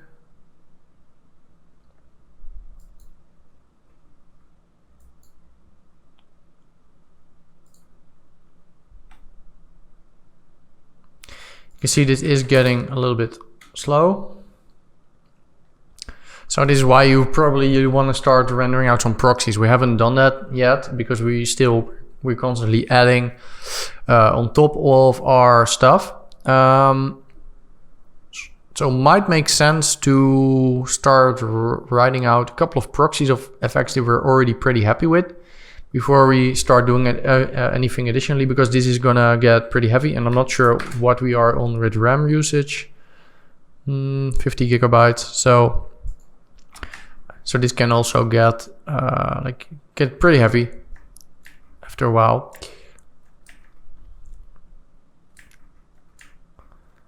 I'm not sure if I like how hard it is. I'm not sure if we have. Let's have a look at the.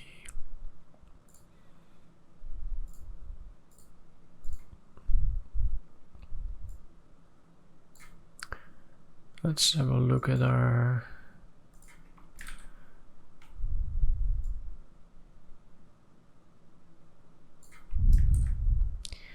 Could also just blur it a little bit.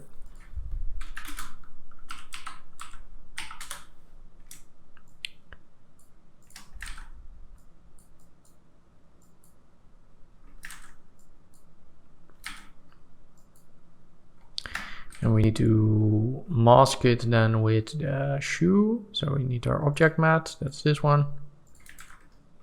By the way, you cannot reference loaders. If you want to try that, it's gonna say that thing. That's something I don't like. I'm not sure why that's not possible, but I'm not sure. But anyway, so yeah, let's just plug that in there. Effect mask, and let's do red.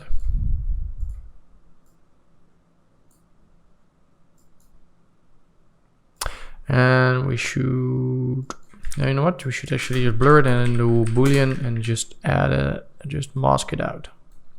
Probably. So red multiply by mask and then boom. All right. So now we have this light here, and then we can, like we have this sort of this nice control here over to add some additional lighting. So then we don't even need to re-render if our, you can see it's actually 3D lighting because we are doing it on our Alembic, right? And we probably don't want to blur this much. So let's blur it and let's do a regular Gaussian because it looks better.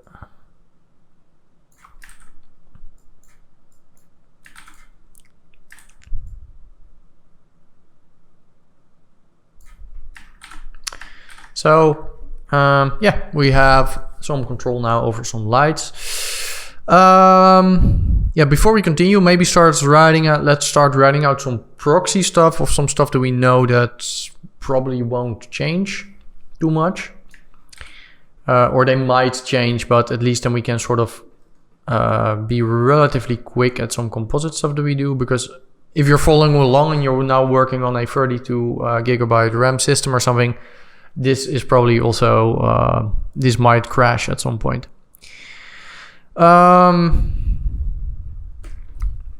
So maybe just have a look at some of our things, by the way. So let's have a look what we could write out as a proxy, because I think we're almost done with our composite. If I'm honest, like, I mean, we need to add some depth of field, but I prefer to do that once we have sort of the stuff figured out for the like once we've written out some of the proxies, because else it's just going to be really slow.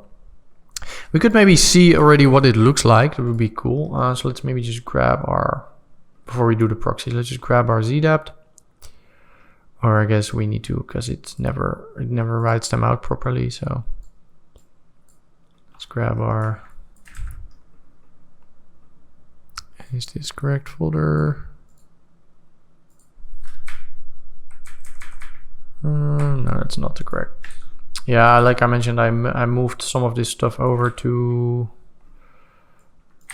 a different project folder for the tutorial. So I need to make sure that I grab it from the proper folder. So it should be this one. Right. So so that's our beauty. So let's just copy and paste it. Let's go to format, channels, Let's put the Z in there.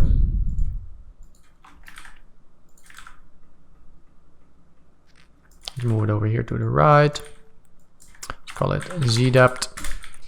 Let's just do a free. I'm just gonna use Frischluft. Again, if you don't have Frischluft, do the other way. But like, or you could extract. You could also do in the. Like if you have a render 3D, you can also actually do depth of field. Let me see, where is that? I think maybe that's only. Where is it? Image settings. There is depth of. You can actually have depth of field on your.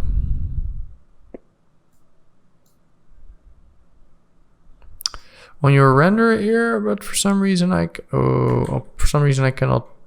I don't see where it is. Anyway, let's just do it with the Z-depth here.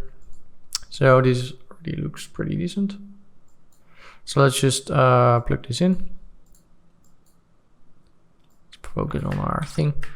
And I mean, we don't want, and oh, by the way, this sliding stuff is probably way too overdone here. You know what? Maybe I'm just gonna really just almost not blur it at all. I don't like how it looks over there.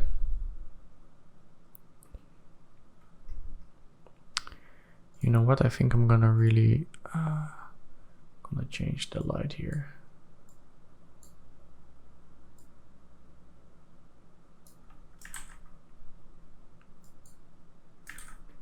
Oh wait, that's because this is set to software. It needs to, yeah, all right, it needs to go to OpenGL.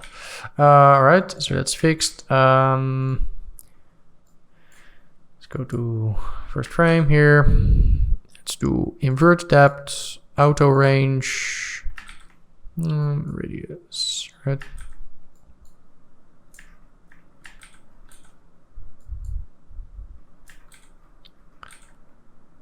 Okay, we only want to do like a little bit. We don't want to do a lot because it's just gonna.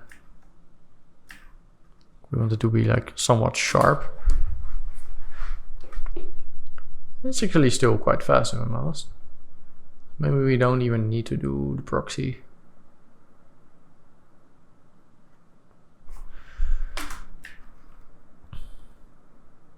The logo here is definitely not. I'm gonna see if I can do something about the logo to make it maybe a little bit more sharp. Because just have a look over here. All right, so I changed a little bit stuff a little bit here. I changed the render settings here on the render 3D. So I just played a little bit with the. So I put it to OpenGL render and filter type here instead of Gaussian. You can see it's a little bit soft. I just put it to box. Makes it a little bit harder here, and I changed the merge settings just a little bit with a little bit of blending, like that. So if we then just go to the final thing here, as you can see, it's just a little bit sharper because we want our swan's shoe to look. Well, I mean, the logo needs to be somewhat sharp. So now that we have this, I guess we could do maybe some final sort of color type tweaks before this stuff over here. So let's just have a look at this thing. So yeah, let's do some maybe some final color grades here. Maybe we do wanna, maybe let's also just increase the depth of field a little bit.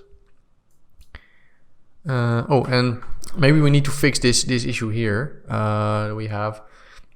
So you can see we get this sort of this weird edge, and maybe there's a way to sort of do this in the Frischluft itself. What I tend to do whenever I encounter something like that is I put a erode dilate. So I put it on the Z-depth, and if you can see, it allows you to sort of erode and dilate out your image. And of course you don't want to do that too much because then it's going to look weird. Like you can See, it's kind of like when you do in 3D, when you just like expand an object. But if we erode it out slightly, and if we just check our depth of field here, you can see if we just erode it out slightly, you can see we get rid of that edge. I think it's an aliasing issue, what you get. So here we have like some super bright stuff, and then maybe it's not like we have some aliasing, just a slight bit here. Might be other ways to address that, but I guess maybe with your filtering settings when you're rendering yourself, you could tweak that. But since we did it integrated in the beauty pass, we do have that a little bit. But again, with this erode dilate, you can fix that. So now we have a much nicer depth blur here, and now we should be able to also like you could really crank that up. We don't want to do it too much because we do want the shoe to like be reasonably sharp. And I am gonna sort of reevaluate maybe the lighting stuff that we did here, because I was just playing around with this while the recording was off, and I don't really like the way the lighting is playing there. So I think maybe I'm just gonna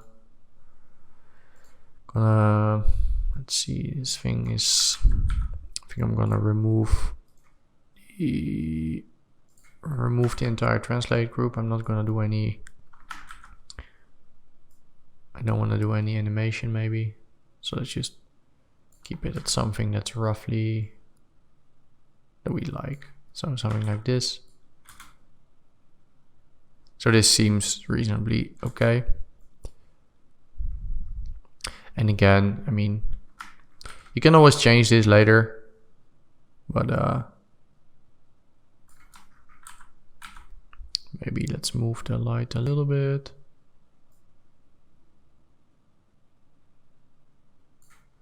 Well, I mean, I guess if you want to add really add light there, I guess if you'd really want to do that, maybe it would make more sense to add it somewhere else. So we could also,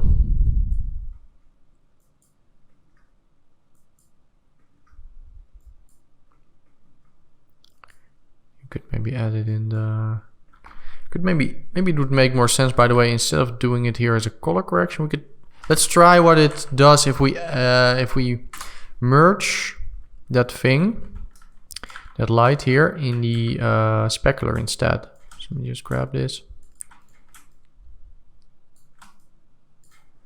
And again, it's sort of like a puzzle. You need to just play around with this stuff to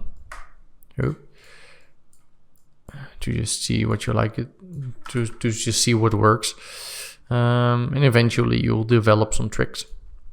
So let's check what that does.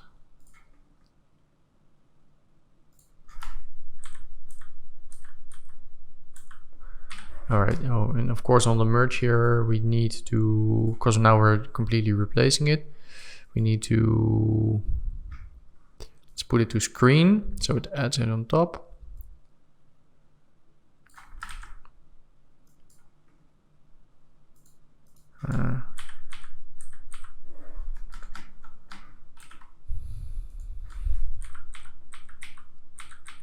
Not, I think it actually might make more sense. Let's put a color corrector also in between here.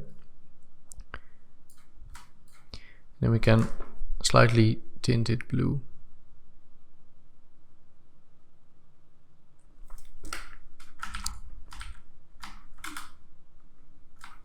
Now we added some, like a tiny hint of extra specular in there. Again, if you don't like it, you can leave it out, but just to prove a point of stuff that we can do in compositing.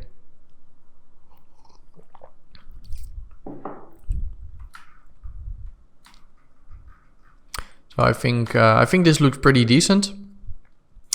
All right, let's do some final sort of maybe some grades here on the image. Like generally that'll depend. Like if you're making something for a team and this is going to go to a grader, you would, when you composite it, you just do sort of, you make a sort of base composite that like looks good, but you don't want to really touch up the image too much in terms of the color. Like the grader would do that. You would make like a consistent image. Like let's say we have a campaign and there's just a full CG final shot at the end that is like this shoe, for example, just demoing the shoe. Then you would like just try to keep it sort of as sort of just simple as possible, like no extreme black, extreme white. Like don't try to make a fancy color palette. Just make it as simple as possible, and then the grader would sort of touch it up to like make it consistent. If you're doing it yourself, of course, it would like you could do it differently. I guess maybe in this case we do want to sort of maybe spice it up a little bit. You could say that we want to do a color corrector and really just plug that in there. And let's just grab one of our mattes, like, because I think maybe I want to actually just grade up my shoe. So where do I have my object matte again? So let's find our object buffer. All right, there we go. So we can effect mask in there. You could, like, we could add up the saturation. No, what? Actually, maybe the saturation on the entire image looks good. But let's say for the sake of argument that we just want to do it on the shoe, and then we can grade the background separately. So let's make it to only do it on red.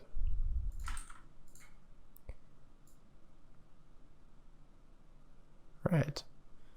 Let's do that, and then so let's call this, I guess, grade shoe, and let's do this one, grade background. All right, right click, put this in the back, and let's make it, let's use the green mask there. Oh, and this is not plugged into anything, so let's put it in here like that. Effect mask, let's put it into green. Boop. And again, like, we probably want to use roughly the same amount of oh, is this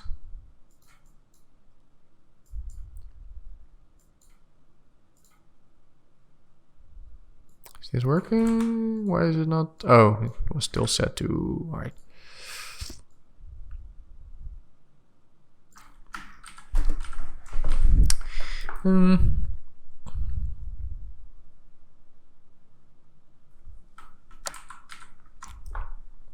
Let's grade the shoe down just a tiny bit.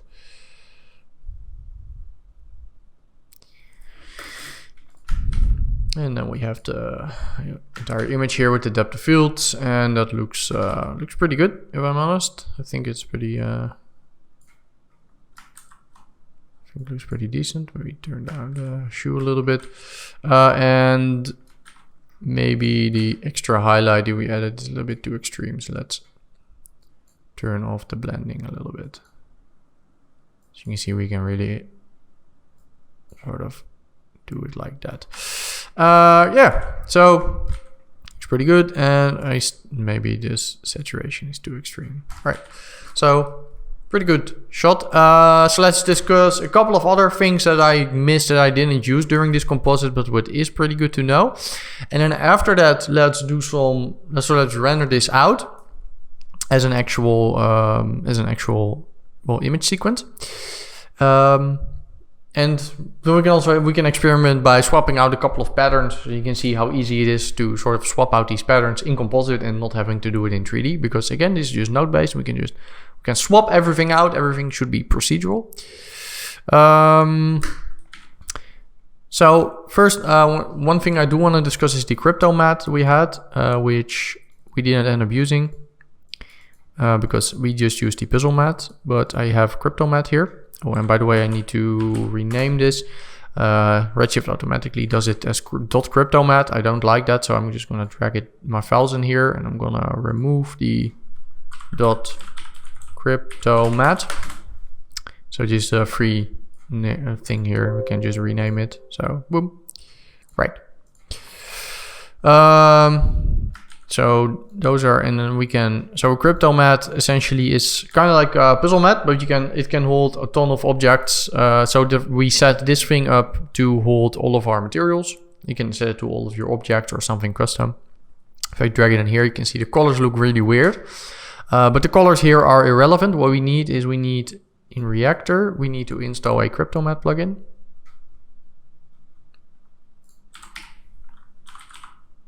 So you can see I already have it installed, but it's called cryptomat. And if you assign your cryptomat thing to it, we can, let's just do it in our, let's view this thing and then select our cryptomat thing here. So it's easier to sort of pick and choose. So let's say we want to select a material here. So let's say we want to select our leather here. Or let's say we want to select our sole. So now we select this thing, we drag the thing here to where we want it, and then we're gonna say, add and mat only. And it should now, okay, you can see Durber, mat only.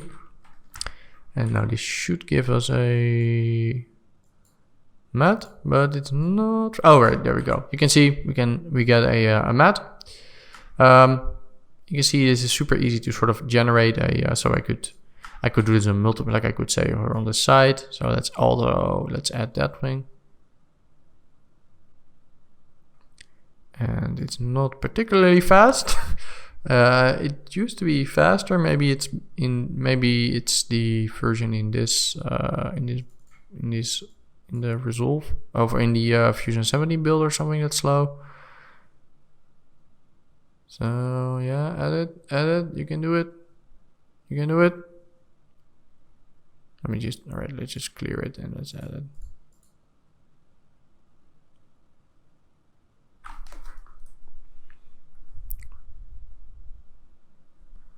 Okay, I guess it needs to be highlighted in your viewport in this case.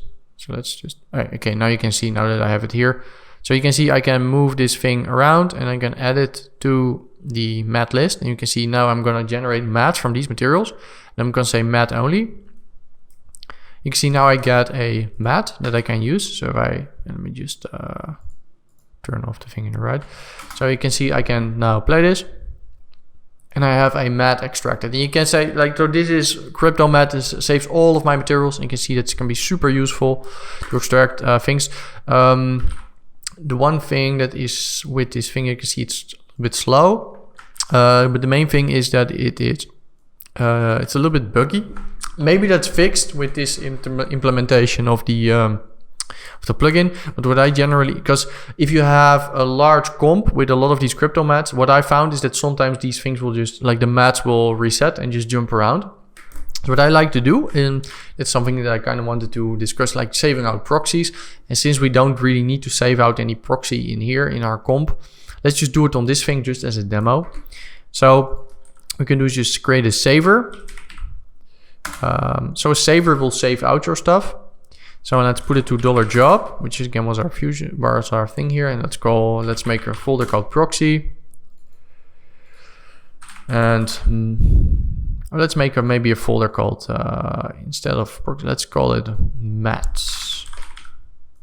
And just call it here test mat. And say test mat. And you could, well, save it out as an EXR. You could make it a JPEG or whatever. This is a black and white image, so that shouldn't really matter that much, but let's just keep it EXR.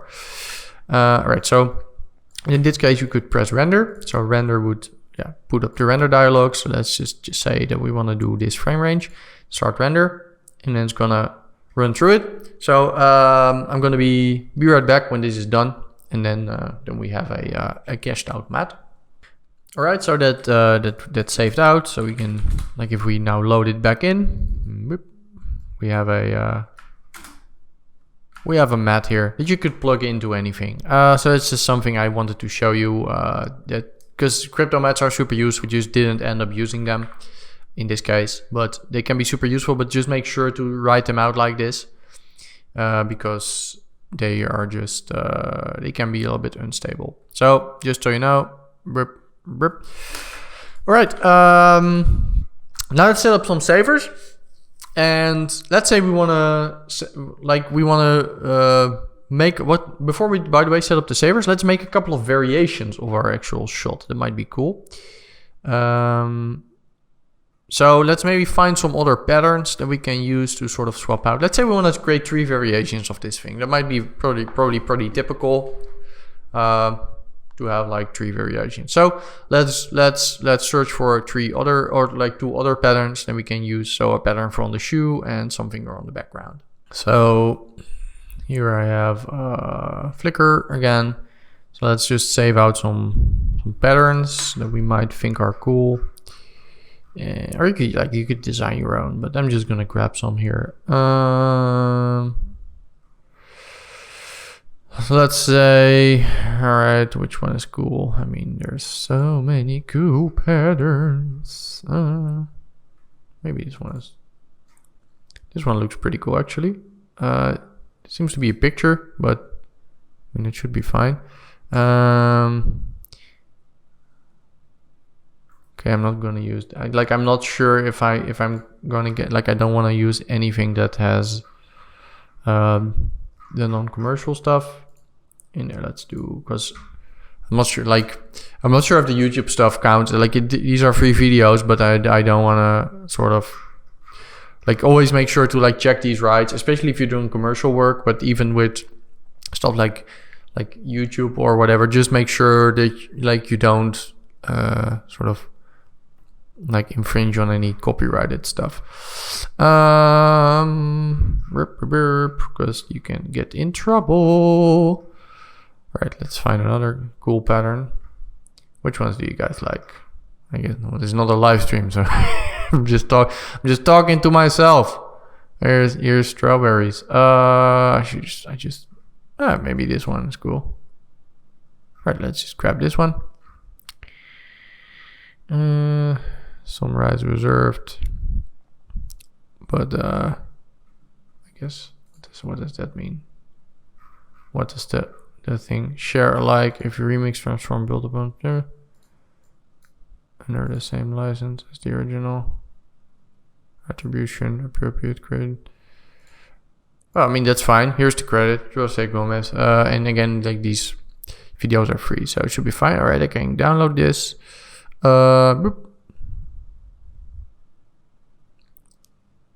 Original. So let's just grab that at the assets, textures, shoe patterns. Let's just put it in there. Whoop. Let's grab another one.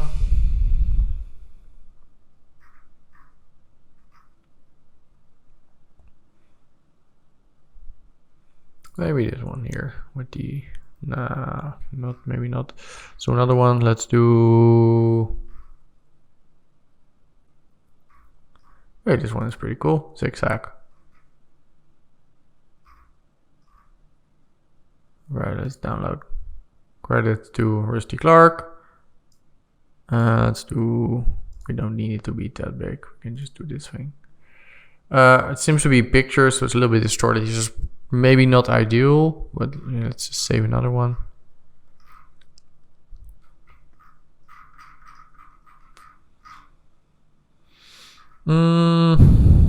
Maybe this one is cool. All right, let's do this one. RGP. Right, save it out. All right, so let's go back here into Fusion. Let's go to our thing here. And okay, that's the logo, so we can just keep that. So where do we do our texturing again? Let me just double check. I think, all right, that's the background thing.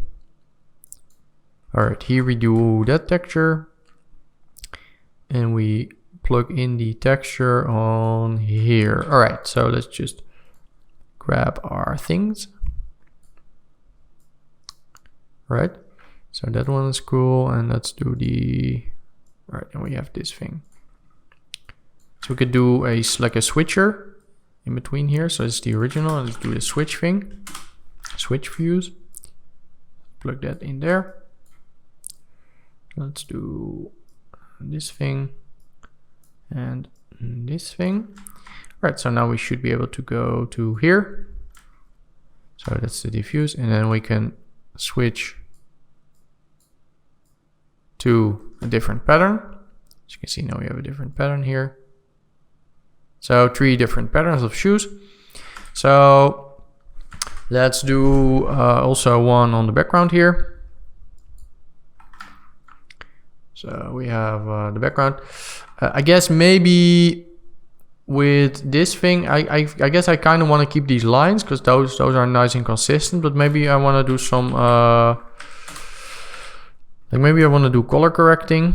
So this is going to be the default, and then maybe I'm going to do a switch views.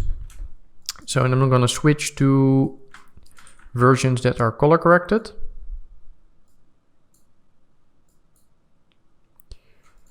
So where I kind of, so let's just have a look at what it would look like with so let's switch one of our patterns. Right, so we have that one, and I guess in that case we'd need to maybe do a little bit more like that, right?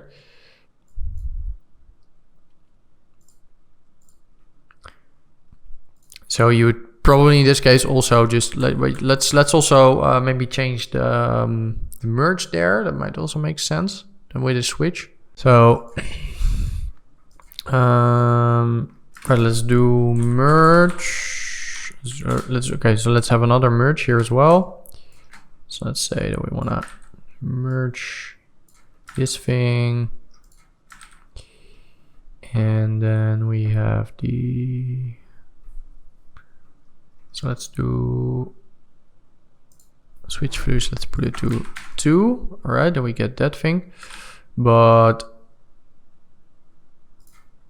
let's do a switch views. Let's plug it in here. Whoop.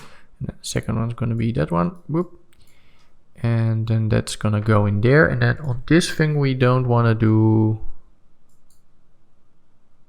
Oh, and by the way, we want to merge it with the. Oh yeah, also with that thing. Right, but over here we don't want as much of a blend. So then we'd have, so then that would go over there. All right, maybe we want to do is we want to link up these switch fuses. So let's go right click on this and say publish. So now it sort of gets published. Then we can go on this other fuse here and then say connect to, and then is switch fuse 1. Switch fuse 1, which, right? So if I switch these, they would both switch. So this is now 2 and the other one is also 2. If I put this to 1, this one is also to 1, and let's also do that on this thing. So connect, I need to remove, let's go to connect to which. Right, so now you can see these are linked up. And let's do, okay, so one more. So I guess let's call this pattern 1. Pattern 2. Let's do another merge. Put it in a switch. All right, and this needs to go in the regular input, not in the right. So yeah, that should be if we go to third, right? Third input. Let's do another color correct here. That's gonna be the third input as well. Whoop. And right, so that should be. Right, so we can color correct it there and make it like really. It seems to be sort of okay. I mean, I guess the Schwanz of the wall logo there should maybe also be color corrected. should we, you know what, now that we're sort of working on this anyway, let's just also do a switch there. So let me just check where we are. Where are we doing the logo again? Here's this one's logo. All right. So we could go, we could put a, put a color correct. Could do it over there. So switch views. Right, so the original is this thing. Whoop. And we have a second one that's going to be that thing. Whoop. And then I'm going to have a third one. It's going to be that thing. Whoop. And let's connect it up. Is it? Yep, there we go. All right. It's going to be that thing. And then we're going to have this switch views. Connect to switch view switch. Whoop. And then we can say, all right, over here, let's color correct it to be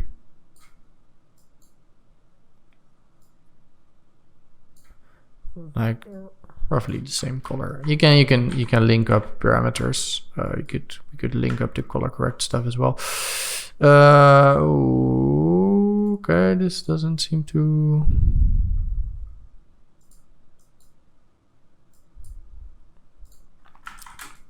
Okay, let's relink this, by the way. So 1, 2, 3. Oh wait, we are viewing the second thing now, which should also be slightly orange. Okay. And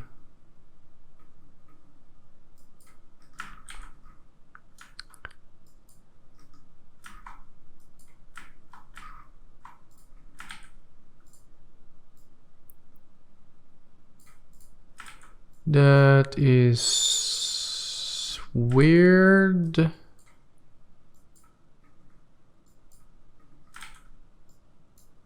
Okay, 1 second. Let's do another color correct. All right, so let's just do it a little bit different. Let's do another color correct. Let's also do that one. Let's do another switch views switch. So first input, second input, third input. Let's view that. All right. Let's do connect to switch view switch. All right, that works. Let's put that into the transform. That works. Replace material, merge 3D, render 3D. All right. Schwanz. All right, cool. All right, so the first is that one. Second here, okay, this should be a different color. So it should be, I guess we could just bypass that, or maybe we could make it like blue.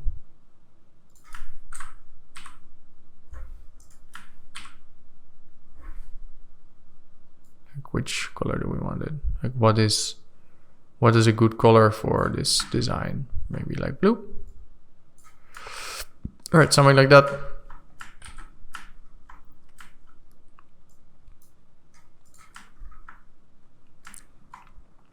Let's do, or let's just keep it red. Okay, I guess red makes sense there. And the third input here should be,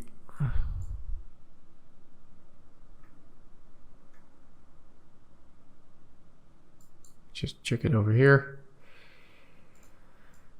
So which color are we looking at now?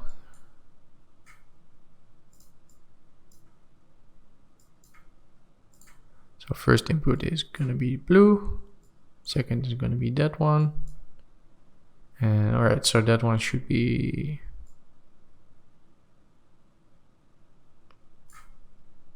like maybe greeny. Green is cool. And then the last one,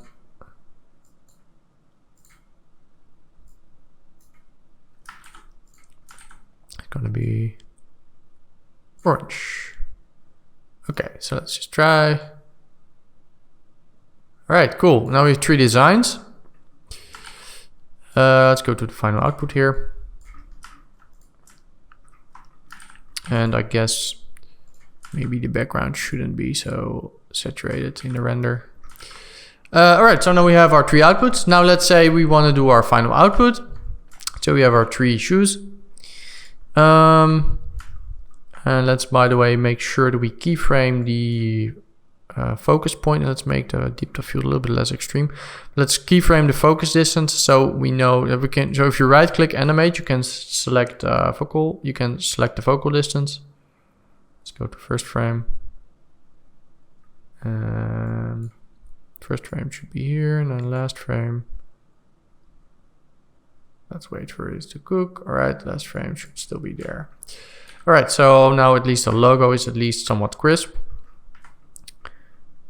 And again, we could also, maybe one thing that we want to do is just double check that the blending mode is decent.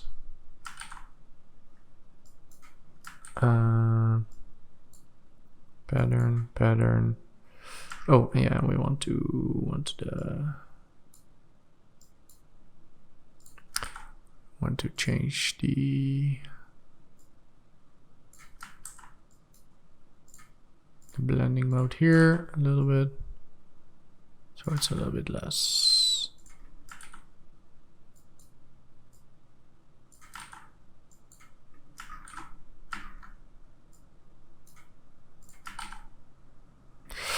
All right, so let's make some savers.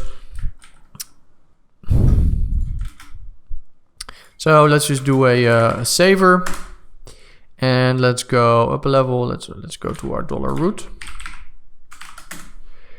Let's go to render, comp, and let's say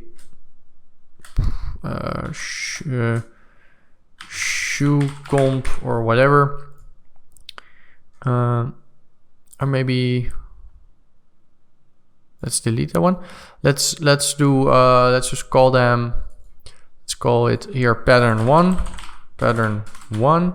Let's do 3 folders. Pattern 2.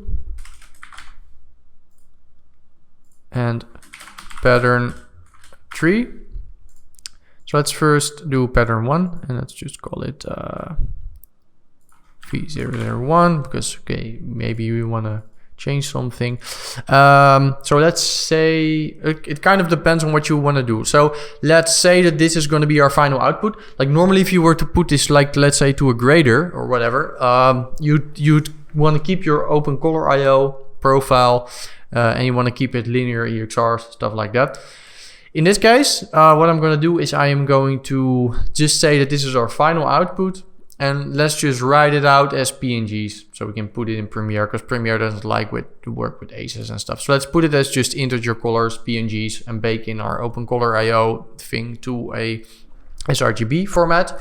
But again, so what I'm going to show you is how to bake the open color IO into the image, like we did in the previous chapter as well. So that's what we're going to do here. So I'm going to call it pattern 1, or let's not pattern 1 underscore dot png. So I'm doing the underscore because after this is going to add the frame padding. So let's. And before we do this here, let's do open color. Let's OCIO color space transform. We need to do the color space transform. And maybe also still want to change the colors a little bit on the background thing. Well, we'll do that later.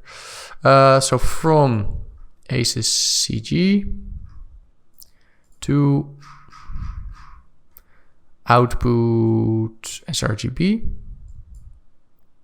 So then we get a nice sRGB output, which should be the same as if we have here. Right, so let's put that in there. Let's do a switch views, and let's put so let's put that in between there. And so let's copy and paste here our pattern. Let's do a second pattern and the third pattern. And so let's do another thing. So pattern 2, V001, pattern 2, leave create folder during render on. Pattern 3, and pattern 3. So now we have all of that stuff on, and then we can do the switch here and also connect to which. So again here should be able to what I'm doing here is not correct. Okay, never mind. We can just remove that thing. Let's just do it differently. We can just save this out. I was just blacking out a little bit with the switches, but let's just grab let's do a switch anyway. Let's just connect it to. Does that work?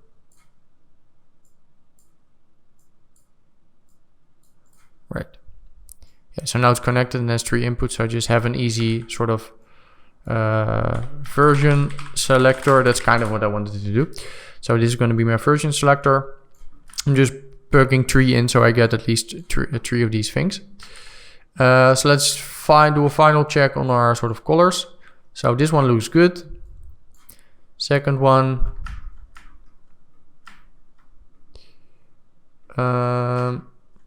Not completely sure on the background color stripes. So maybe let's change those to, I think, blue or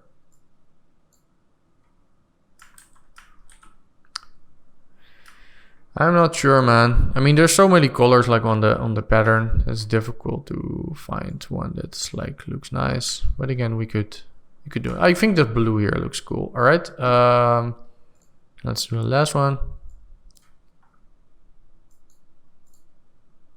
I'm gonna desaturate the orange a little bit. Maybe make it right. So something like this, maybe, and okay, maybe a little bit more saturation. All right. Now let's render these things out to the background. So what we can do is we have this render thing, right? And before we just render this out. So we can also render it out in the background. So if you go to File, Render Manager, you can see we have a background render. Can I delete that? No, I already did that once. But you can also render stuff in the background. So it's just a background render. So maybe what we want to do is we want to say render, and let's say 0 to 95, and then you can say use network. And that's also if you have multiple machines. You can also use deadline, by the way, if you know, I've seen my deadline video, but let's just do this thing because everybody has this. So enable slaves and then select your local machine, or just so local, or just the one that you have here. So I'm going to put local. And you want to disable all of your other savers. You only want to enable one of your savers. So I'm just going to do that. I'm going to say start render. Compositing submitted. I'm going to disable this thing. I'm going to enable that one. I'm going to, oh, by the way, I should cancel this because I am not on the correct. Right, so let's remove this thing. So let's first, what's getting ahead of myself? Let's go to version 1 first. Right, so let's allow enable pattern 1. Press render, use network, render in the background, boom. Let's disable.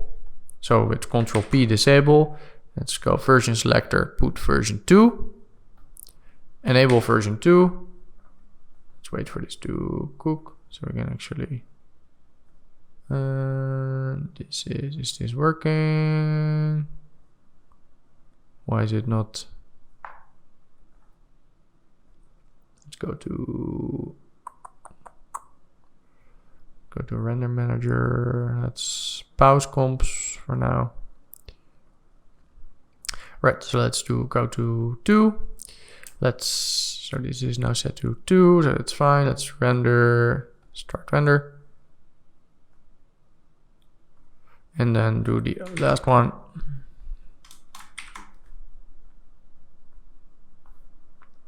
Three.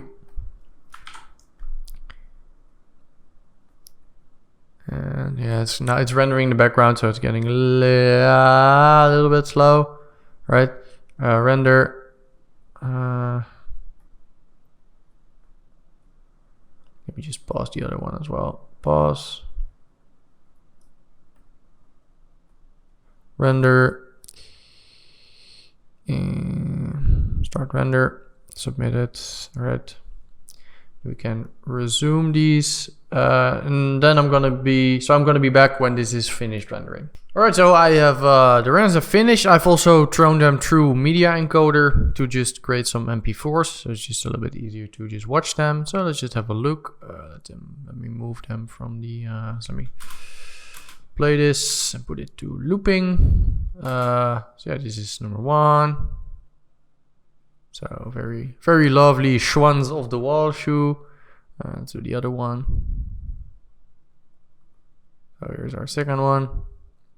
Oh, it's gonna. You know what? Let's also just add the third one in, because I guess it's gonna loop all of them. So yeah, we can just have a look at here, I guess. So yeah, it's all our variations. I mean, there's of course still some stuff that we could do here. I mean, like there's still maybe like a little bit of jittering around some edges, like, and you could have, of course, like touch this up more. You could do whatever, but I kind of hope that you kind of now see the point of like why you would want to do something like this in compositing. It's just super easy to sort of swap this out. And if you have a like if you have a client, like if you do a shoe like this and you need to make like 20 variations, or if they're like last minute gonna do some changes to the shoe or whatever, like this is probably the way to go. And you can, I mean, you can make so many changes just still in compositing. You can render separate elements, like even if you do need to go to 3D, you can just render something separately, layer it on top again. So yeah, there's so much stuff that you can do, but I kind of hope that this gave you sort of a good impression of what's possible with compositing, and I really hope that you enjoyed this I guess volume 1 in compositing for CG artists.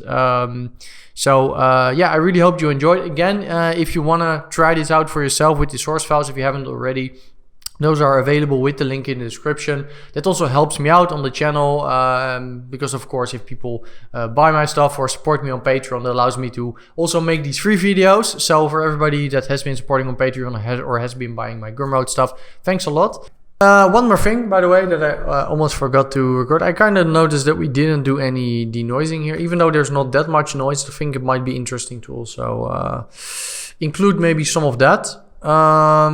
So I guess like we already did that, but let's just also cover some of that stuff. So there's multiple ways to sort of denoise. If you open the reactor, you can go to, where is it?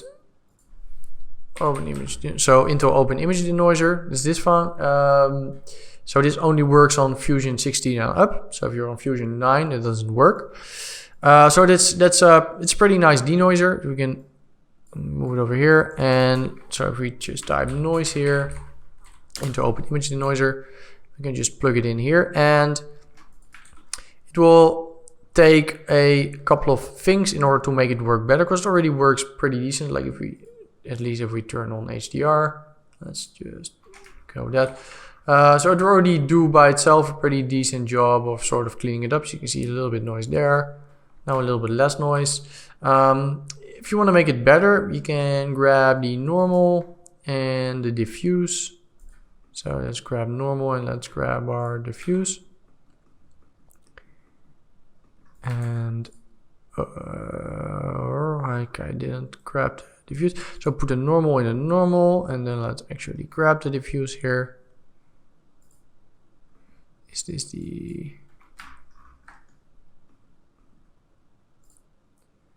double check if it is the, yeah, it's diffuse. So let's go over there and let's right click and put that in the albedo. Boom.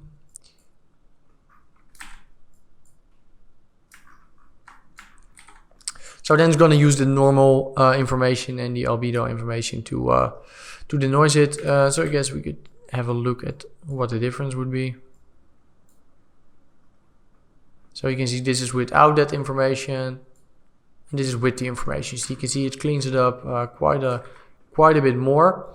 So yeah, again, like I mentioned, I didn't render them in here because I thought of it a little bit too late, and we still probably needed to do that. But you can see that really cleans it up here.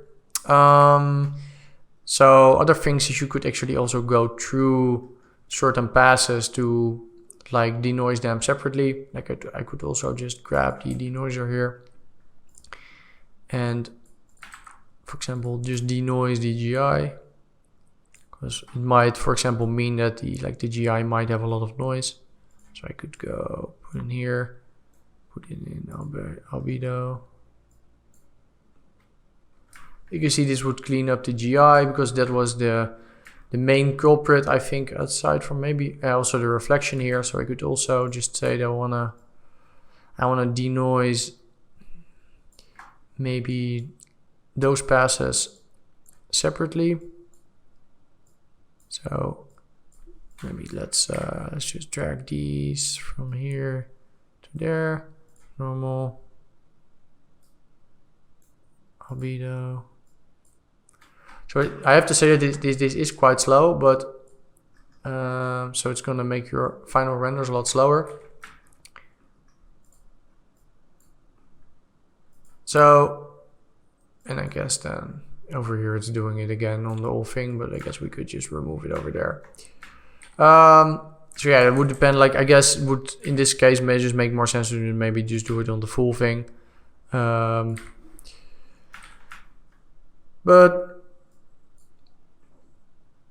let's just wait for this to. Oh, what did it? All right. All right, there we go. Accidentally removed one of the, okay, let me just undo a couple of things because I think I accidentally removed some stuff. All right, there we go.